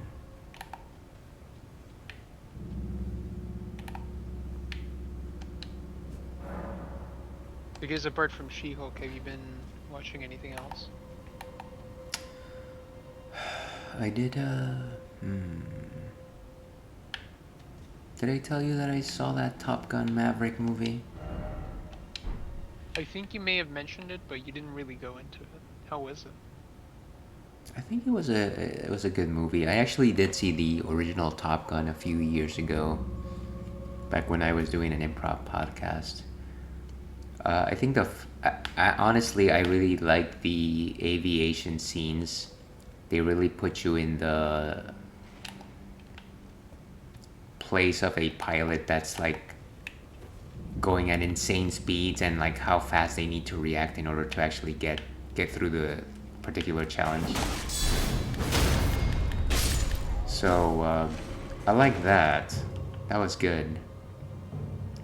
Um, I was watching it with my significant other, and she was commenting on the fact that the actors, the other pilots, were acting like a-holes uh, during the bar scene. And she was like, is it because they're trying to like replicate the acting from the 80s? And I was like, no, I think they're just supposed to be a bunch of hothead pilots. So that was kind of funny.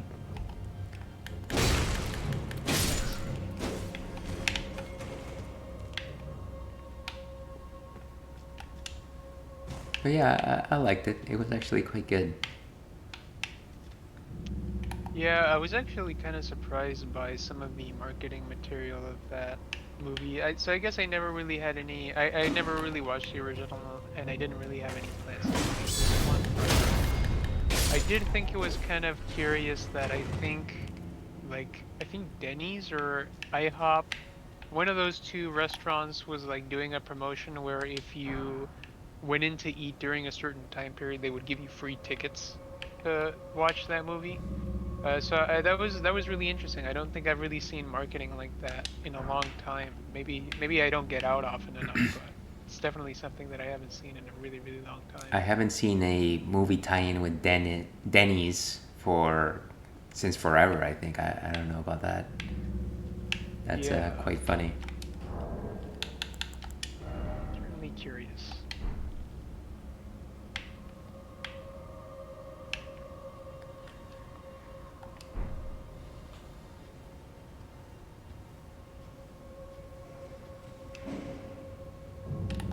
Oh no.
These goblins just keep trying to ambush me.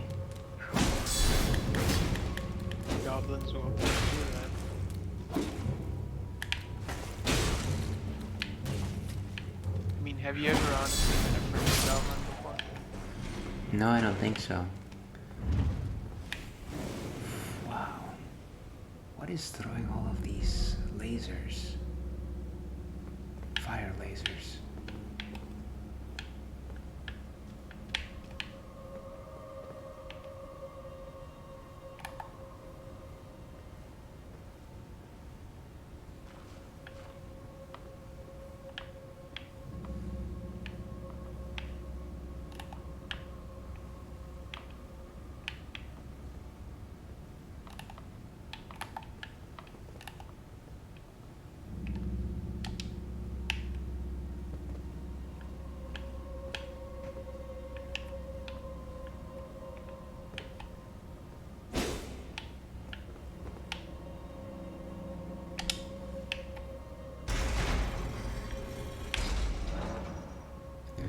Heavy door has opened.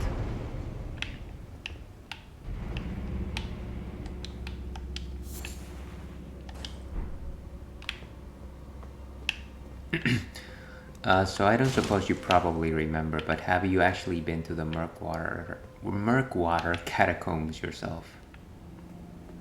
No, I don't think I have. Um, Some of the optional areas that you've been to have actually seemed pretty new to me. And that's just because I've kind of been trying to do the main path, I guess. So like right after Margit is when I went to the castle, and now I'm trying to beat the boss of the castle basically. And I don't know if I'm brute forcing it, or maybe I'm just used to what I'm supposed to do because I've played Dark Souls previously. But I mean, I guess I'm not leveling more than I have to. Okay, so you're essentially being a standard player. Like what you're doing exactly what you're supposed to be doing essentially. Well, there's definitely various ways of playing a game, I've learned. My way, you see, is trying to overpower and doing a bunch of side quests before trying to do the critical path. What the heck? What was that?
Died.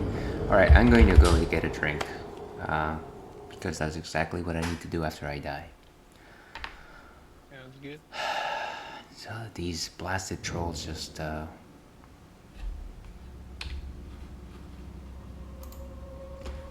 let's go on an intermission here.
Alright, and we are back, but let's actually go into this mode. Okay, so as I suggested earlier, I decided to go ahead and grab something else to drink. And I decided to finish off today with something I've actually had before on stream. This is an offering by Southern Tier Brewing Company. It's apparently a limited run. This is Warlock Imperial Stout, and it's a pumpkin Imperial Stout. Do you like pumpkin, John? I would say I enjoy pumpkin. In what sorts of formats do you like pumpkin, and are they a pumpkin spice latte? I would say I enjoy a pumpkin pie more. Yeah. Yeah. Do you actually like the flavor of pumpkin, or do you like simply the spices that are associated with pumpkin flavored offerings? Probably just the spices, if I'm honest with you. Yeah, just as. I like pumpkin adjacent things. I don't like pumpkin itself. But that's okay. That's fine. That's how some people go through life. I think I like a good bite of pumpkin paste. I don't think I like pumpkin itself. And the spices are actually quite good. I won't deny that. But like if I have a good pumpkin pie that has like a really strong pumpkin paste, or a volume of pumpkin per bite, I really like that. Yeah. So there's that. But Warlock is, as I suggested, something by Southern Tier. Let me go ahead and sense what this is like.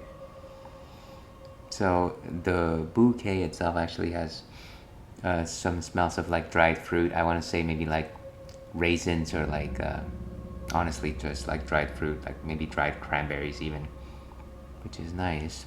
Let's go ahead and taste this Fang and Ale. So certainly some good toasted malts as you would expect from a good stout. The alcoholic strength on this, which is supposed to be pretty high, it's an imperial stout, is actually covered quite well by the sweetness of the beer itself. So it's actually pretty sweet beer.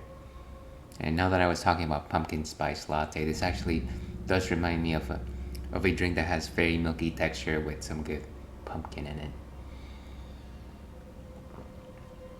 And yeah, maybe it's tastes closer to syrup. So overall, I would say it's quite good. Let me see what Untapped has to say on this issue, on the issue at hand. Let me go ahead and find it. Warlock.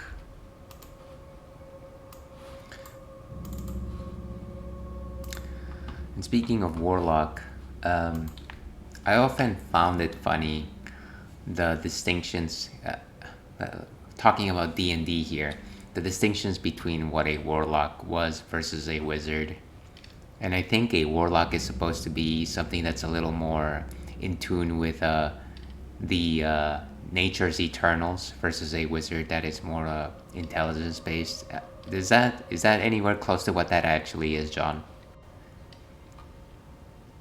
So I guess what do you mean by Eternals? Not eternals, the forces of nature. Like a warlock is supposed to be like somebody that can invoke the powers of like natural forces in a very wild manner, versus a wizard that uses their own internal, I don't know, strength or something like that.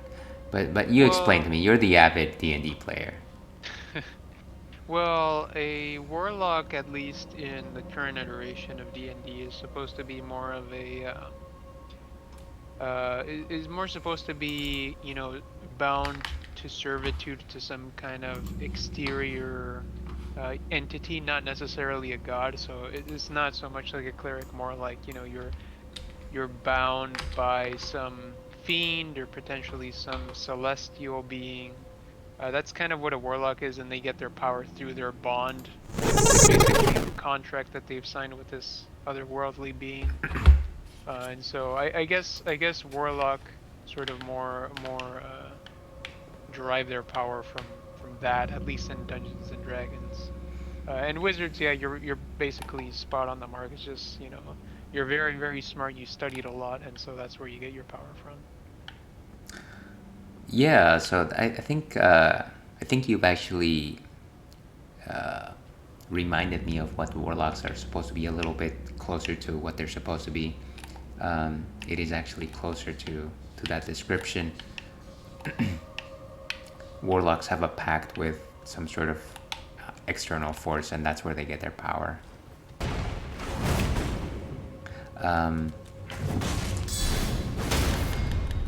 all that said, this beer has nothing to do with any of that. It's just a sweet pumpkin beer. I wonder why they called it Warlock. I guess just the Halloween theme.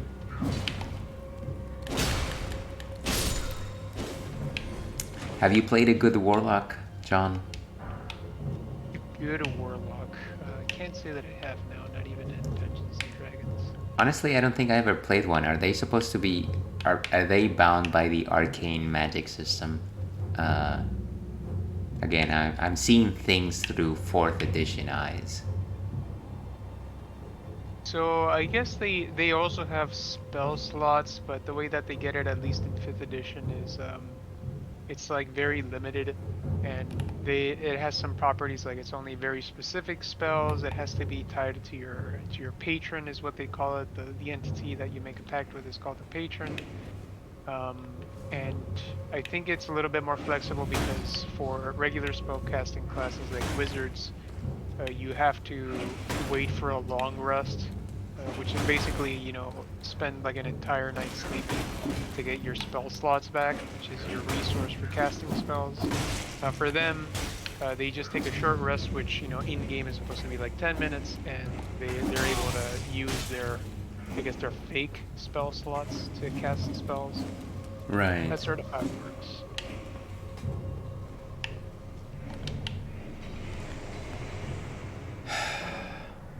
Yeah, so their power system plays a little bit different. I do remember the whole wizard thing where they had to rest, and that was always a thing that happened whenever you played the game with a larger crew.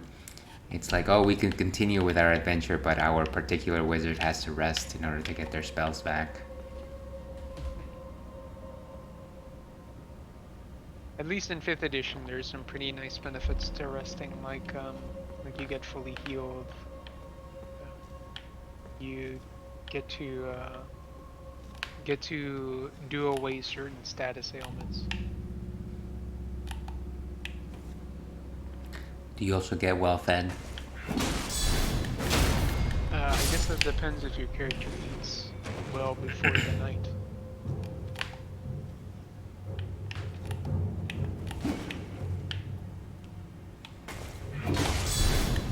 You're talking about Dungeons and Dragons. I was actually kind of wondering.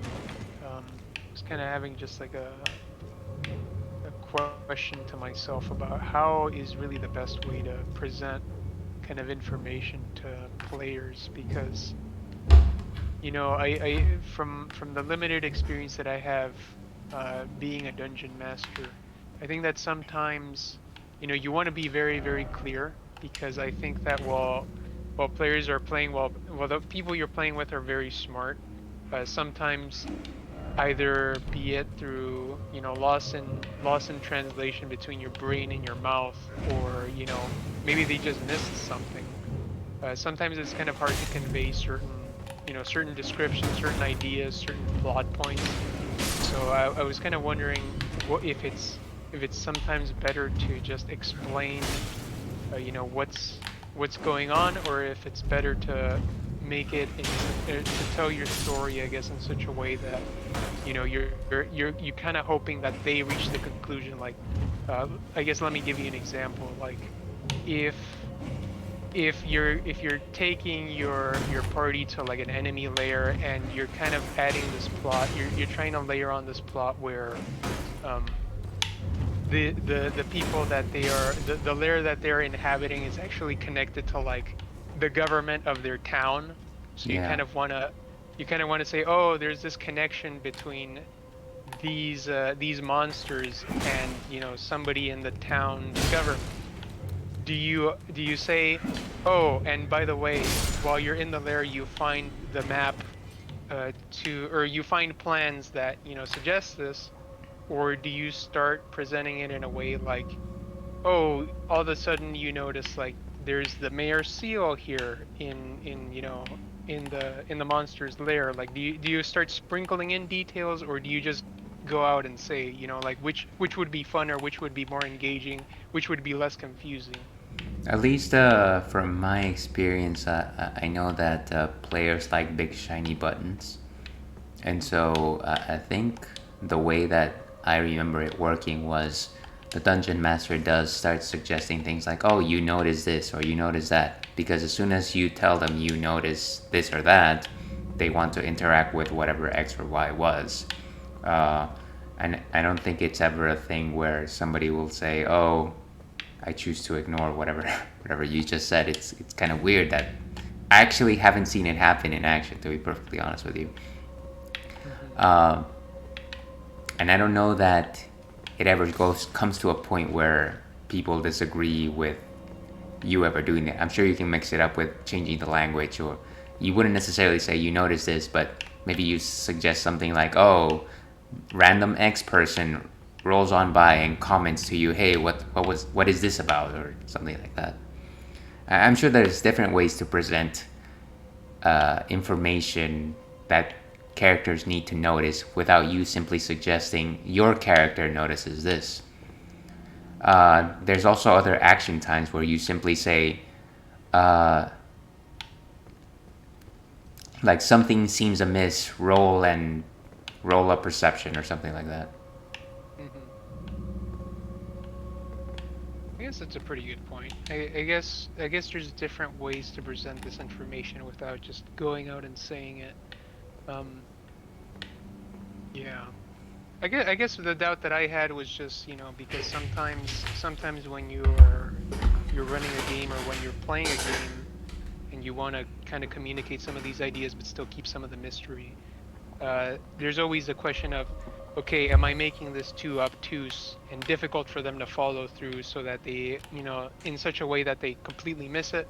Or am I just being too blunt and obvious about it and it's just kind of boring and they don't really get to explore anything? I just think that the button you want to push is exactly where you need it to be, and so you can certainly be obtuse about certain clues at the beginning, but if your players are just not getting it, then you start making that particular button shinier and making it more evident that is something that they need to interact. And it's like if you're going down a winding tunnel and the first time they don't understand that there's something important about the crack on the wall, then later down the hallway you tell them, well, there's actually like this block that's sticking out really weird, and maybe that way you make that particular action that they need to take just that much more significant. I see.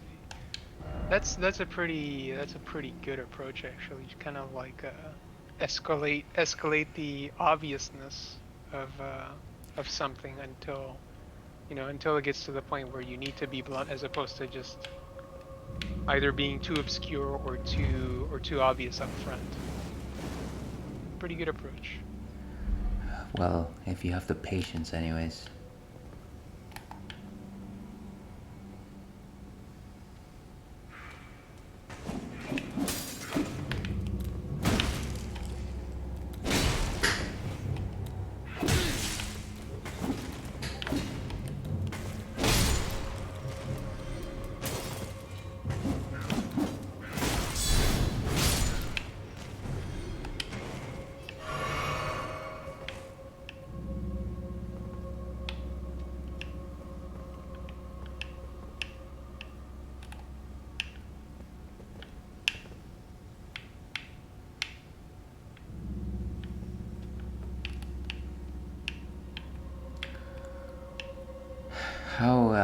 How goes your D&D adventures, anyways? They've been going pretty good. I would say that recently I've been playing more Pathfinder than Dungeons and Dragons, just because my DM has chosen to do that as opposed to Dungeons and Dragons. So it's been pretty fun. Pretty fun. I gotta tell you, every time you mention Pathfinder, my brain immediately goes to G.I. Joe, because One of the characters in that show was called Pathfinder, and his specialty was finding paths. And I specifically remember having this album, this collectible figures album that had the character, and it was just like this middle-aged man with like a hat and glasses, like with a lantern, just finding paths. That's pretty funny. Oh, and I think this is the boss room. Maybe I should go back and save my runes before doing this. Actually, would that even matter? Probably not. Let's see what Google has to say about taking down this boss. I really don't want to do this all over again. I wish there was an easier way to pull this up. Okay. So, Grave Warden Duelist. Armed with 2 hammers on a chain.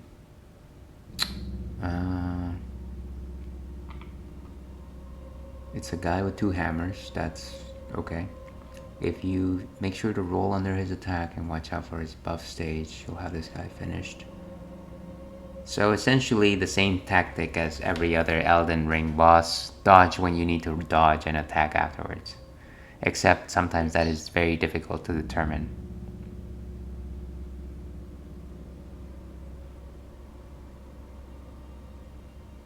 All right.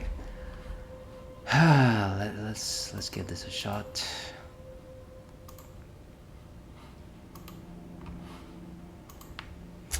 Drink some Warlock, just for good measure.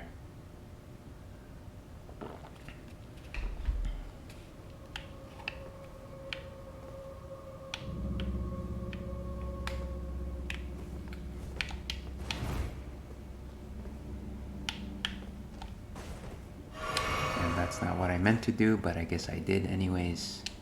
Alright, let's just do this.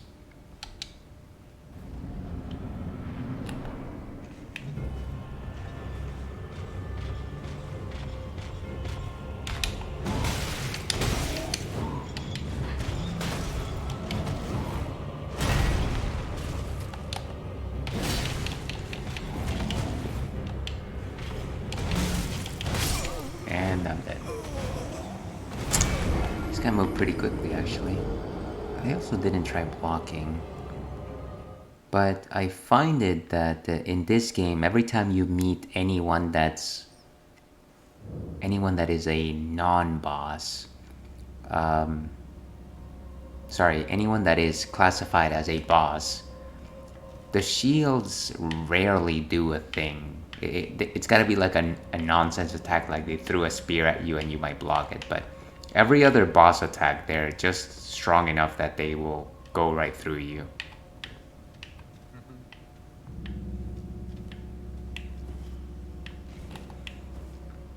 Yeah, I mean, at least with my build, I'm having some difficulty blocking everything for non-boss mobs. So maybe you just need a very specific statistic requirement to be able to block some bosses.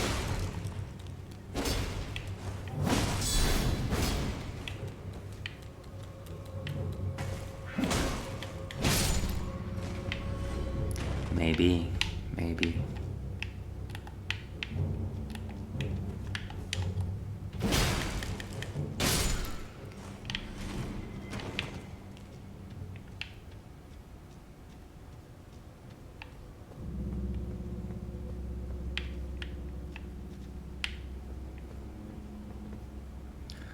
Alright, maybe I'm just gonna run.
got him. Wow. That's gotta be the first. Oh, and I got a new summon. Cool. That's the first time that I beat a boss the second time around. I am impressed with myself, which rarely happens. I did Getting it. better. Maybe. I also think that I cheesed it.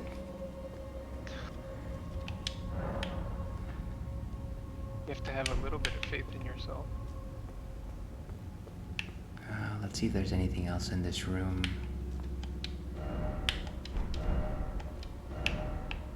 Wait, there's another. Likely chaos, so to speak, offer wrath.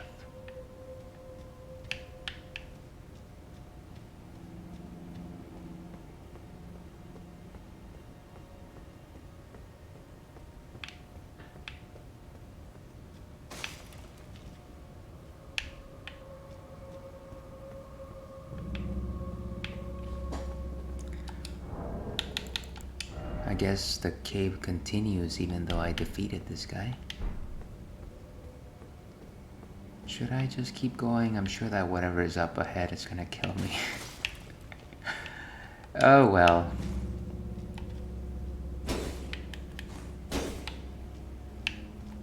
Or maybe, oh, maybe I need to burn down these things.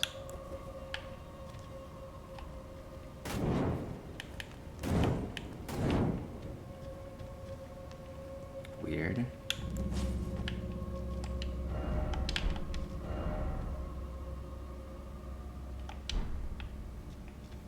I don't know what that means.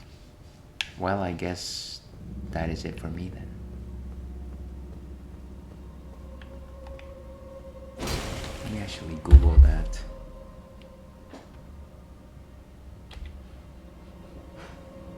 And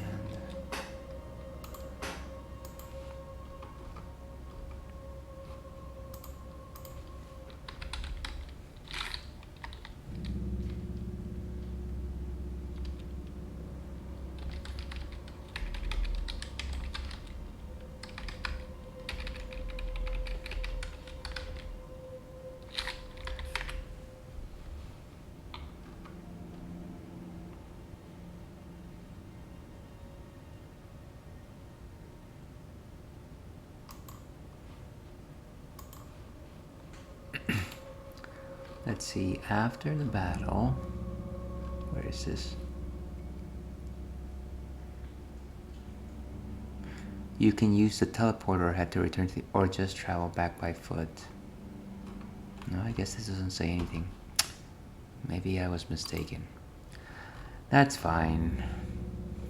Alright, the next guy on our list is the Black Knife Assassin, which is in the Death Touch Catacombs. Which is somewhere, I'm sure. Let me go ahead and Google that.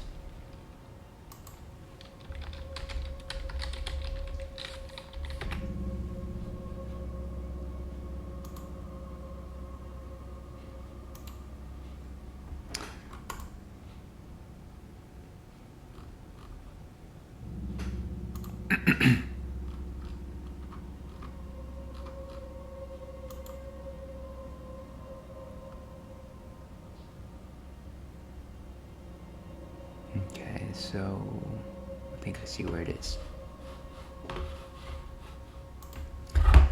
Like I said, we also got a new summon. I wish there was a way to try out your summons before going into boss battles, because you can't actually summon all the time. It's very situational. I also wish that the descriptions actually told you a little bit more about what the summons do.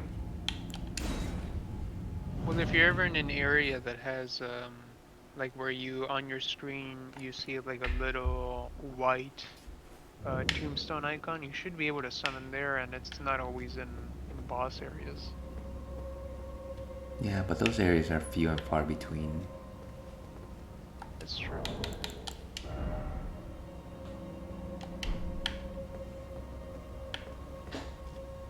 Alright, so let's see if I can fast travel close to my next location, Death Touched Catacombs.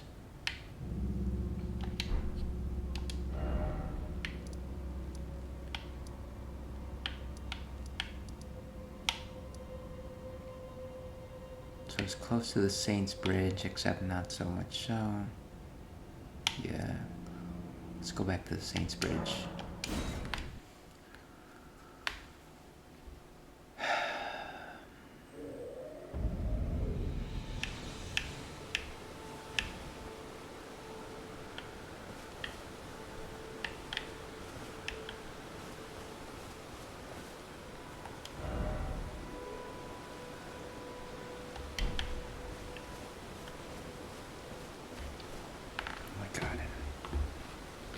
Of course, my antivirus is actually crazy.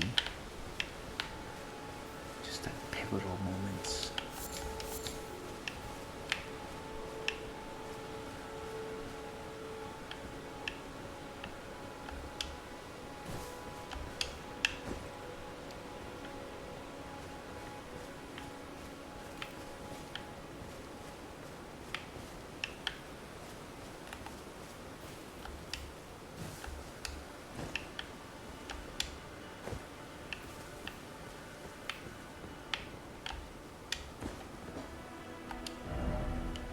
It sure would be nice to have like an on-screen map at all times.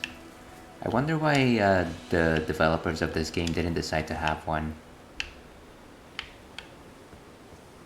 Yeah, I'm not sure. Um, I don't think the other Souls games had mini maps though, so it would definitely be a novel addition in the game series.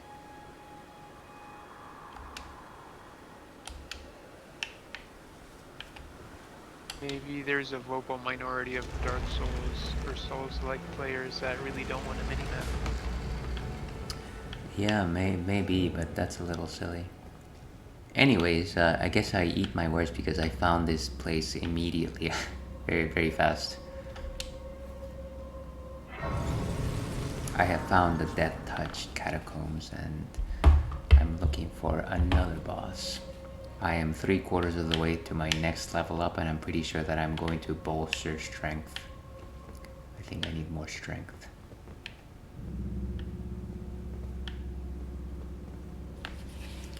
Before I do that, let me go ahead and go back to my... Okay, perfect.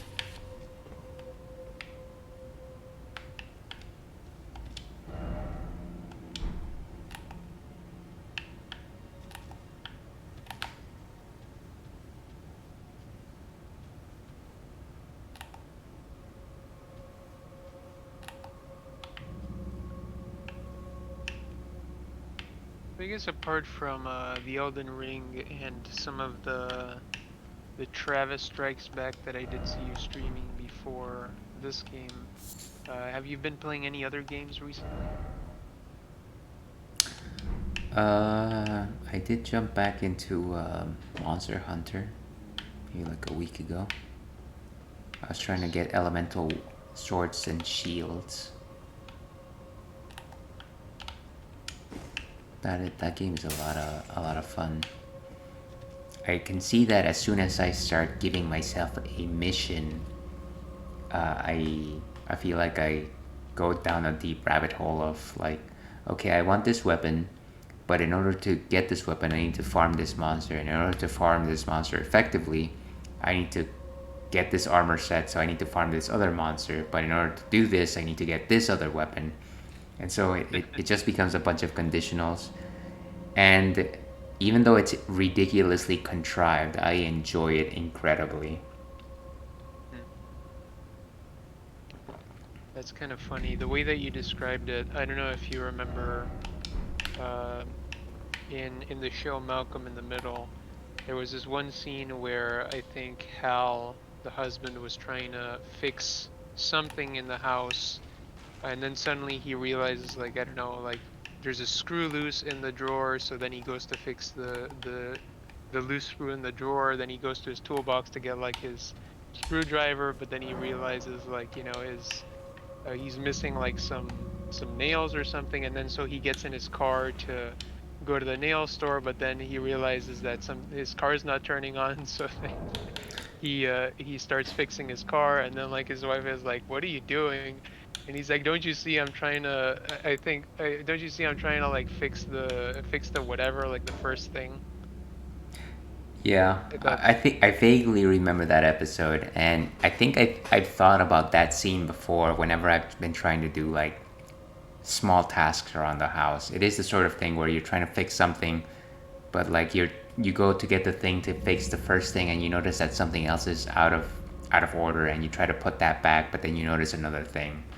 Uh, Not as contrived as it was on the show, but it is that does happen pretty often, I feel. Banished Knight Engval. Summon spirit of Banished Knight.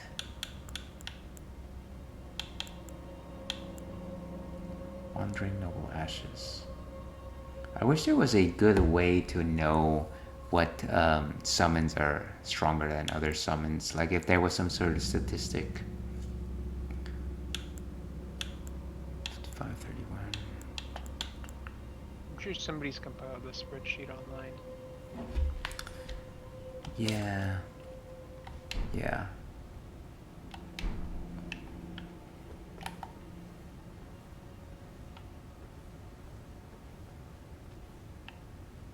Oh, there's a giant skeleton there.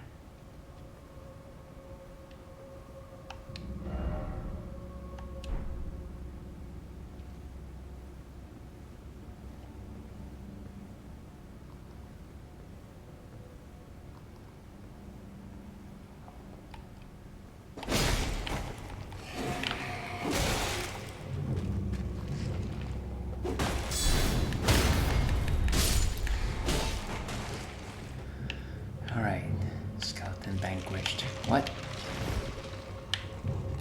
Oh, it came back to life.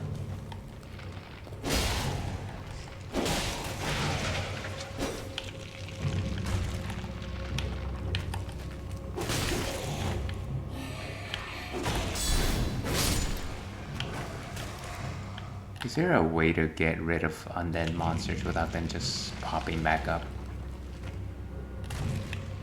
I'm pretty sure there's some kind of weapon enchant you can find, but I don't know off the top of my head.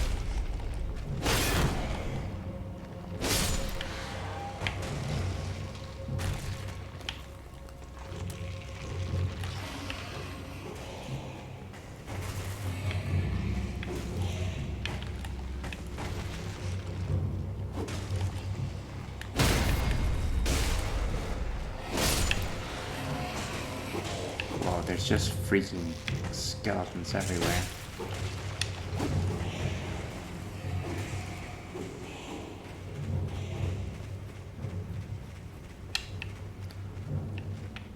Oof. I think I'm going back to my site of grace. It's like I just found this dungeon that is crawling with skeletons that keep coming back to life, so there's no actual way to clear the room. I also don't want to lose my experience here. Let me see if there's anything online. Have you found any of those greater runes that you can consume them for more runes? Actually, I haven't checked my inventory for that in a while. What is this? Oh. Would check, maybe your level up is closer than it appears.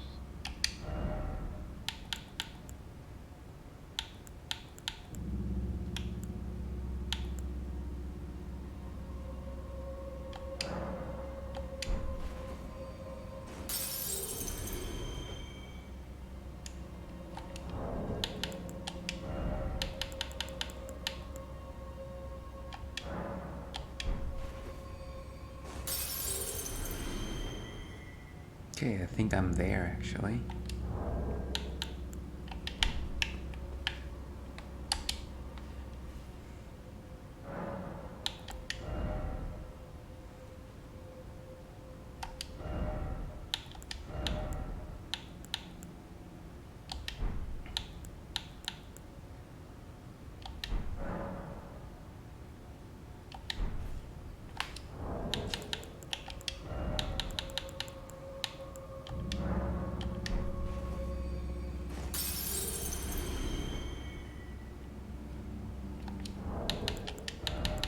I could use all of them at the same time.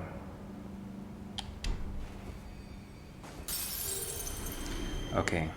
Yes, I had just enough to level up, so Nice. here we go. Good tip.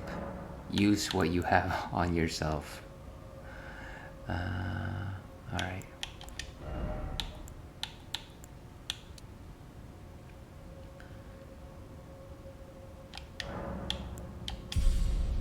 Nice.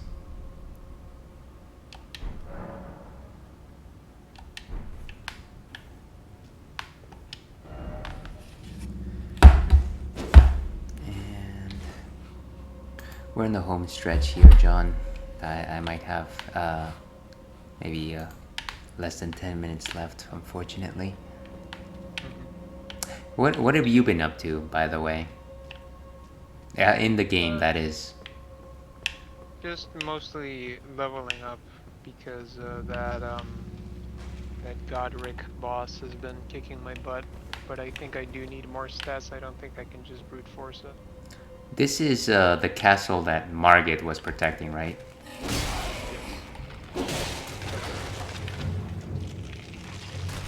That is correct.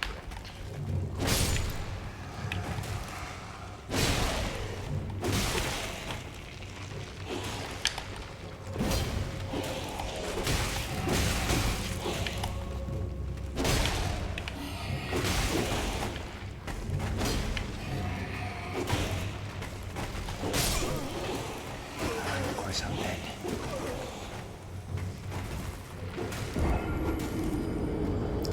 I am still mystified by the fact that Margit is not the boss of that castle, to be honest with you. Well, I'm sure once you get past Margit, you will see the rest of the castle, and then you won't be so surprised. You'll be. It's like, oh, actually, that was the doorman of this entire location this entire time. That's so silly.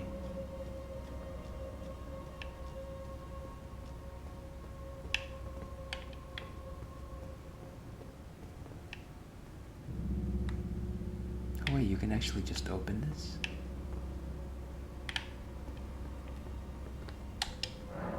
No, of course not.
So stupid.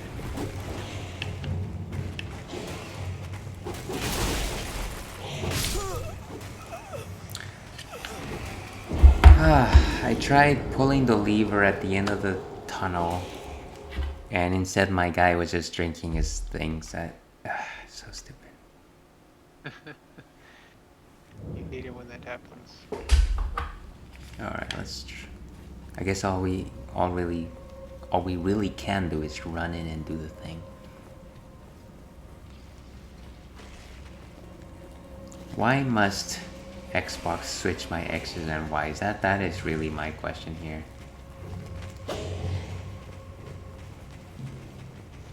I guess you're used to the to which layout, to the PlayStation layout or the Nintendo layout? The Nintendo layout, I guess.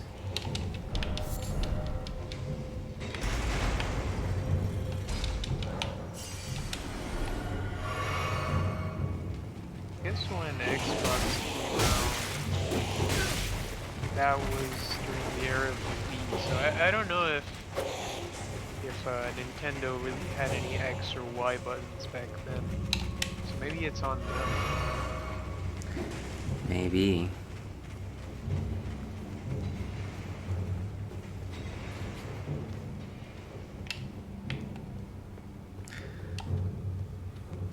Alright, well, I succeeded. I ran all the way into the dungeon, skipped every single skull, pulled the lever, and now I can access the boss. And now I'm back to the site of grace. So, mission accomplished, but that was a really stupid way of doing things.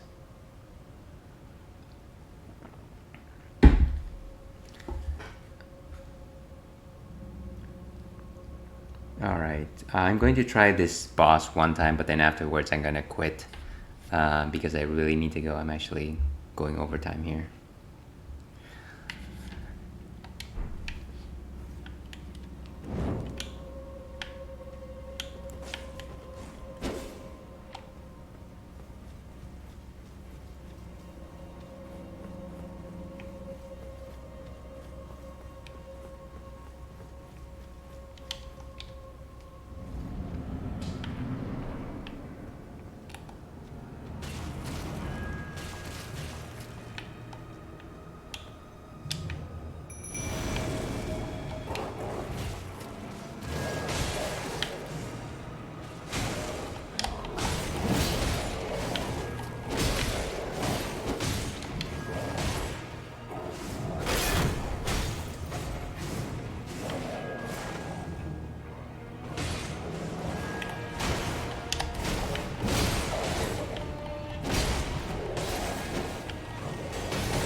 Well, I guess I just beat it.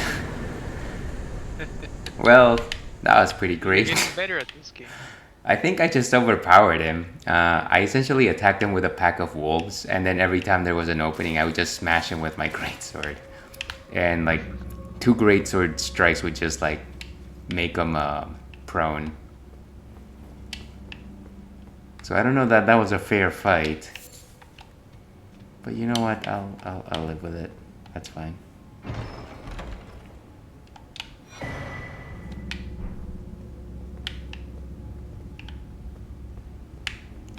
That's pretty good. I'm pretty satisfied with myself. I cheesed 2 boss fights. Life is good. Nice. Alright. Wait. Oh yeah. Let me go ahead and call this a show.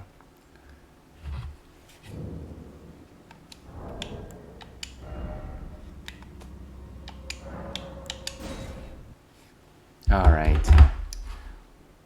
Let's go back to our intermission.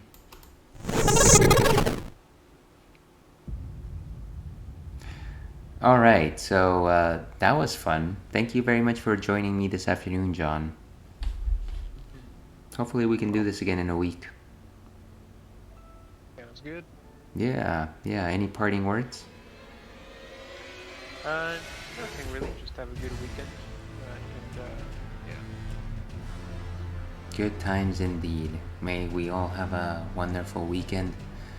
And to the ale pack out there, stay thirsty. We'll see you again.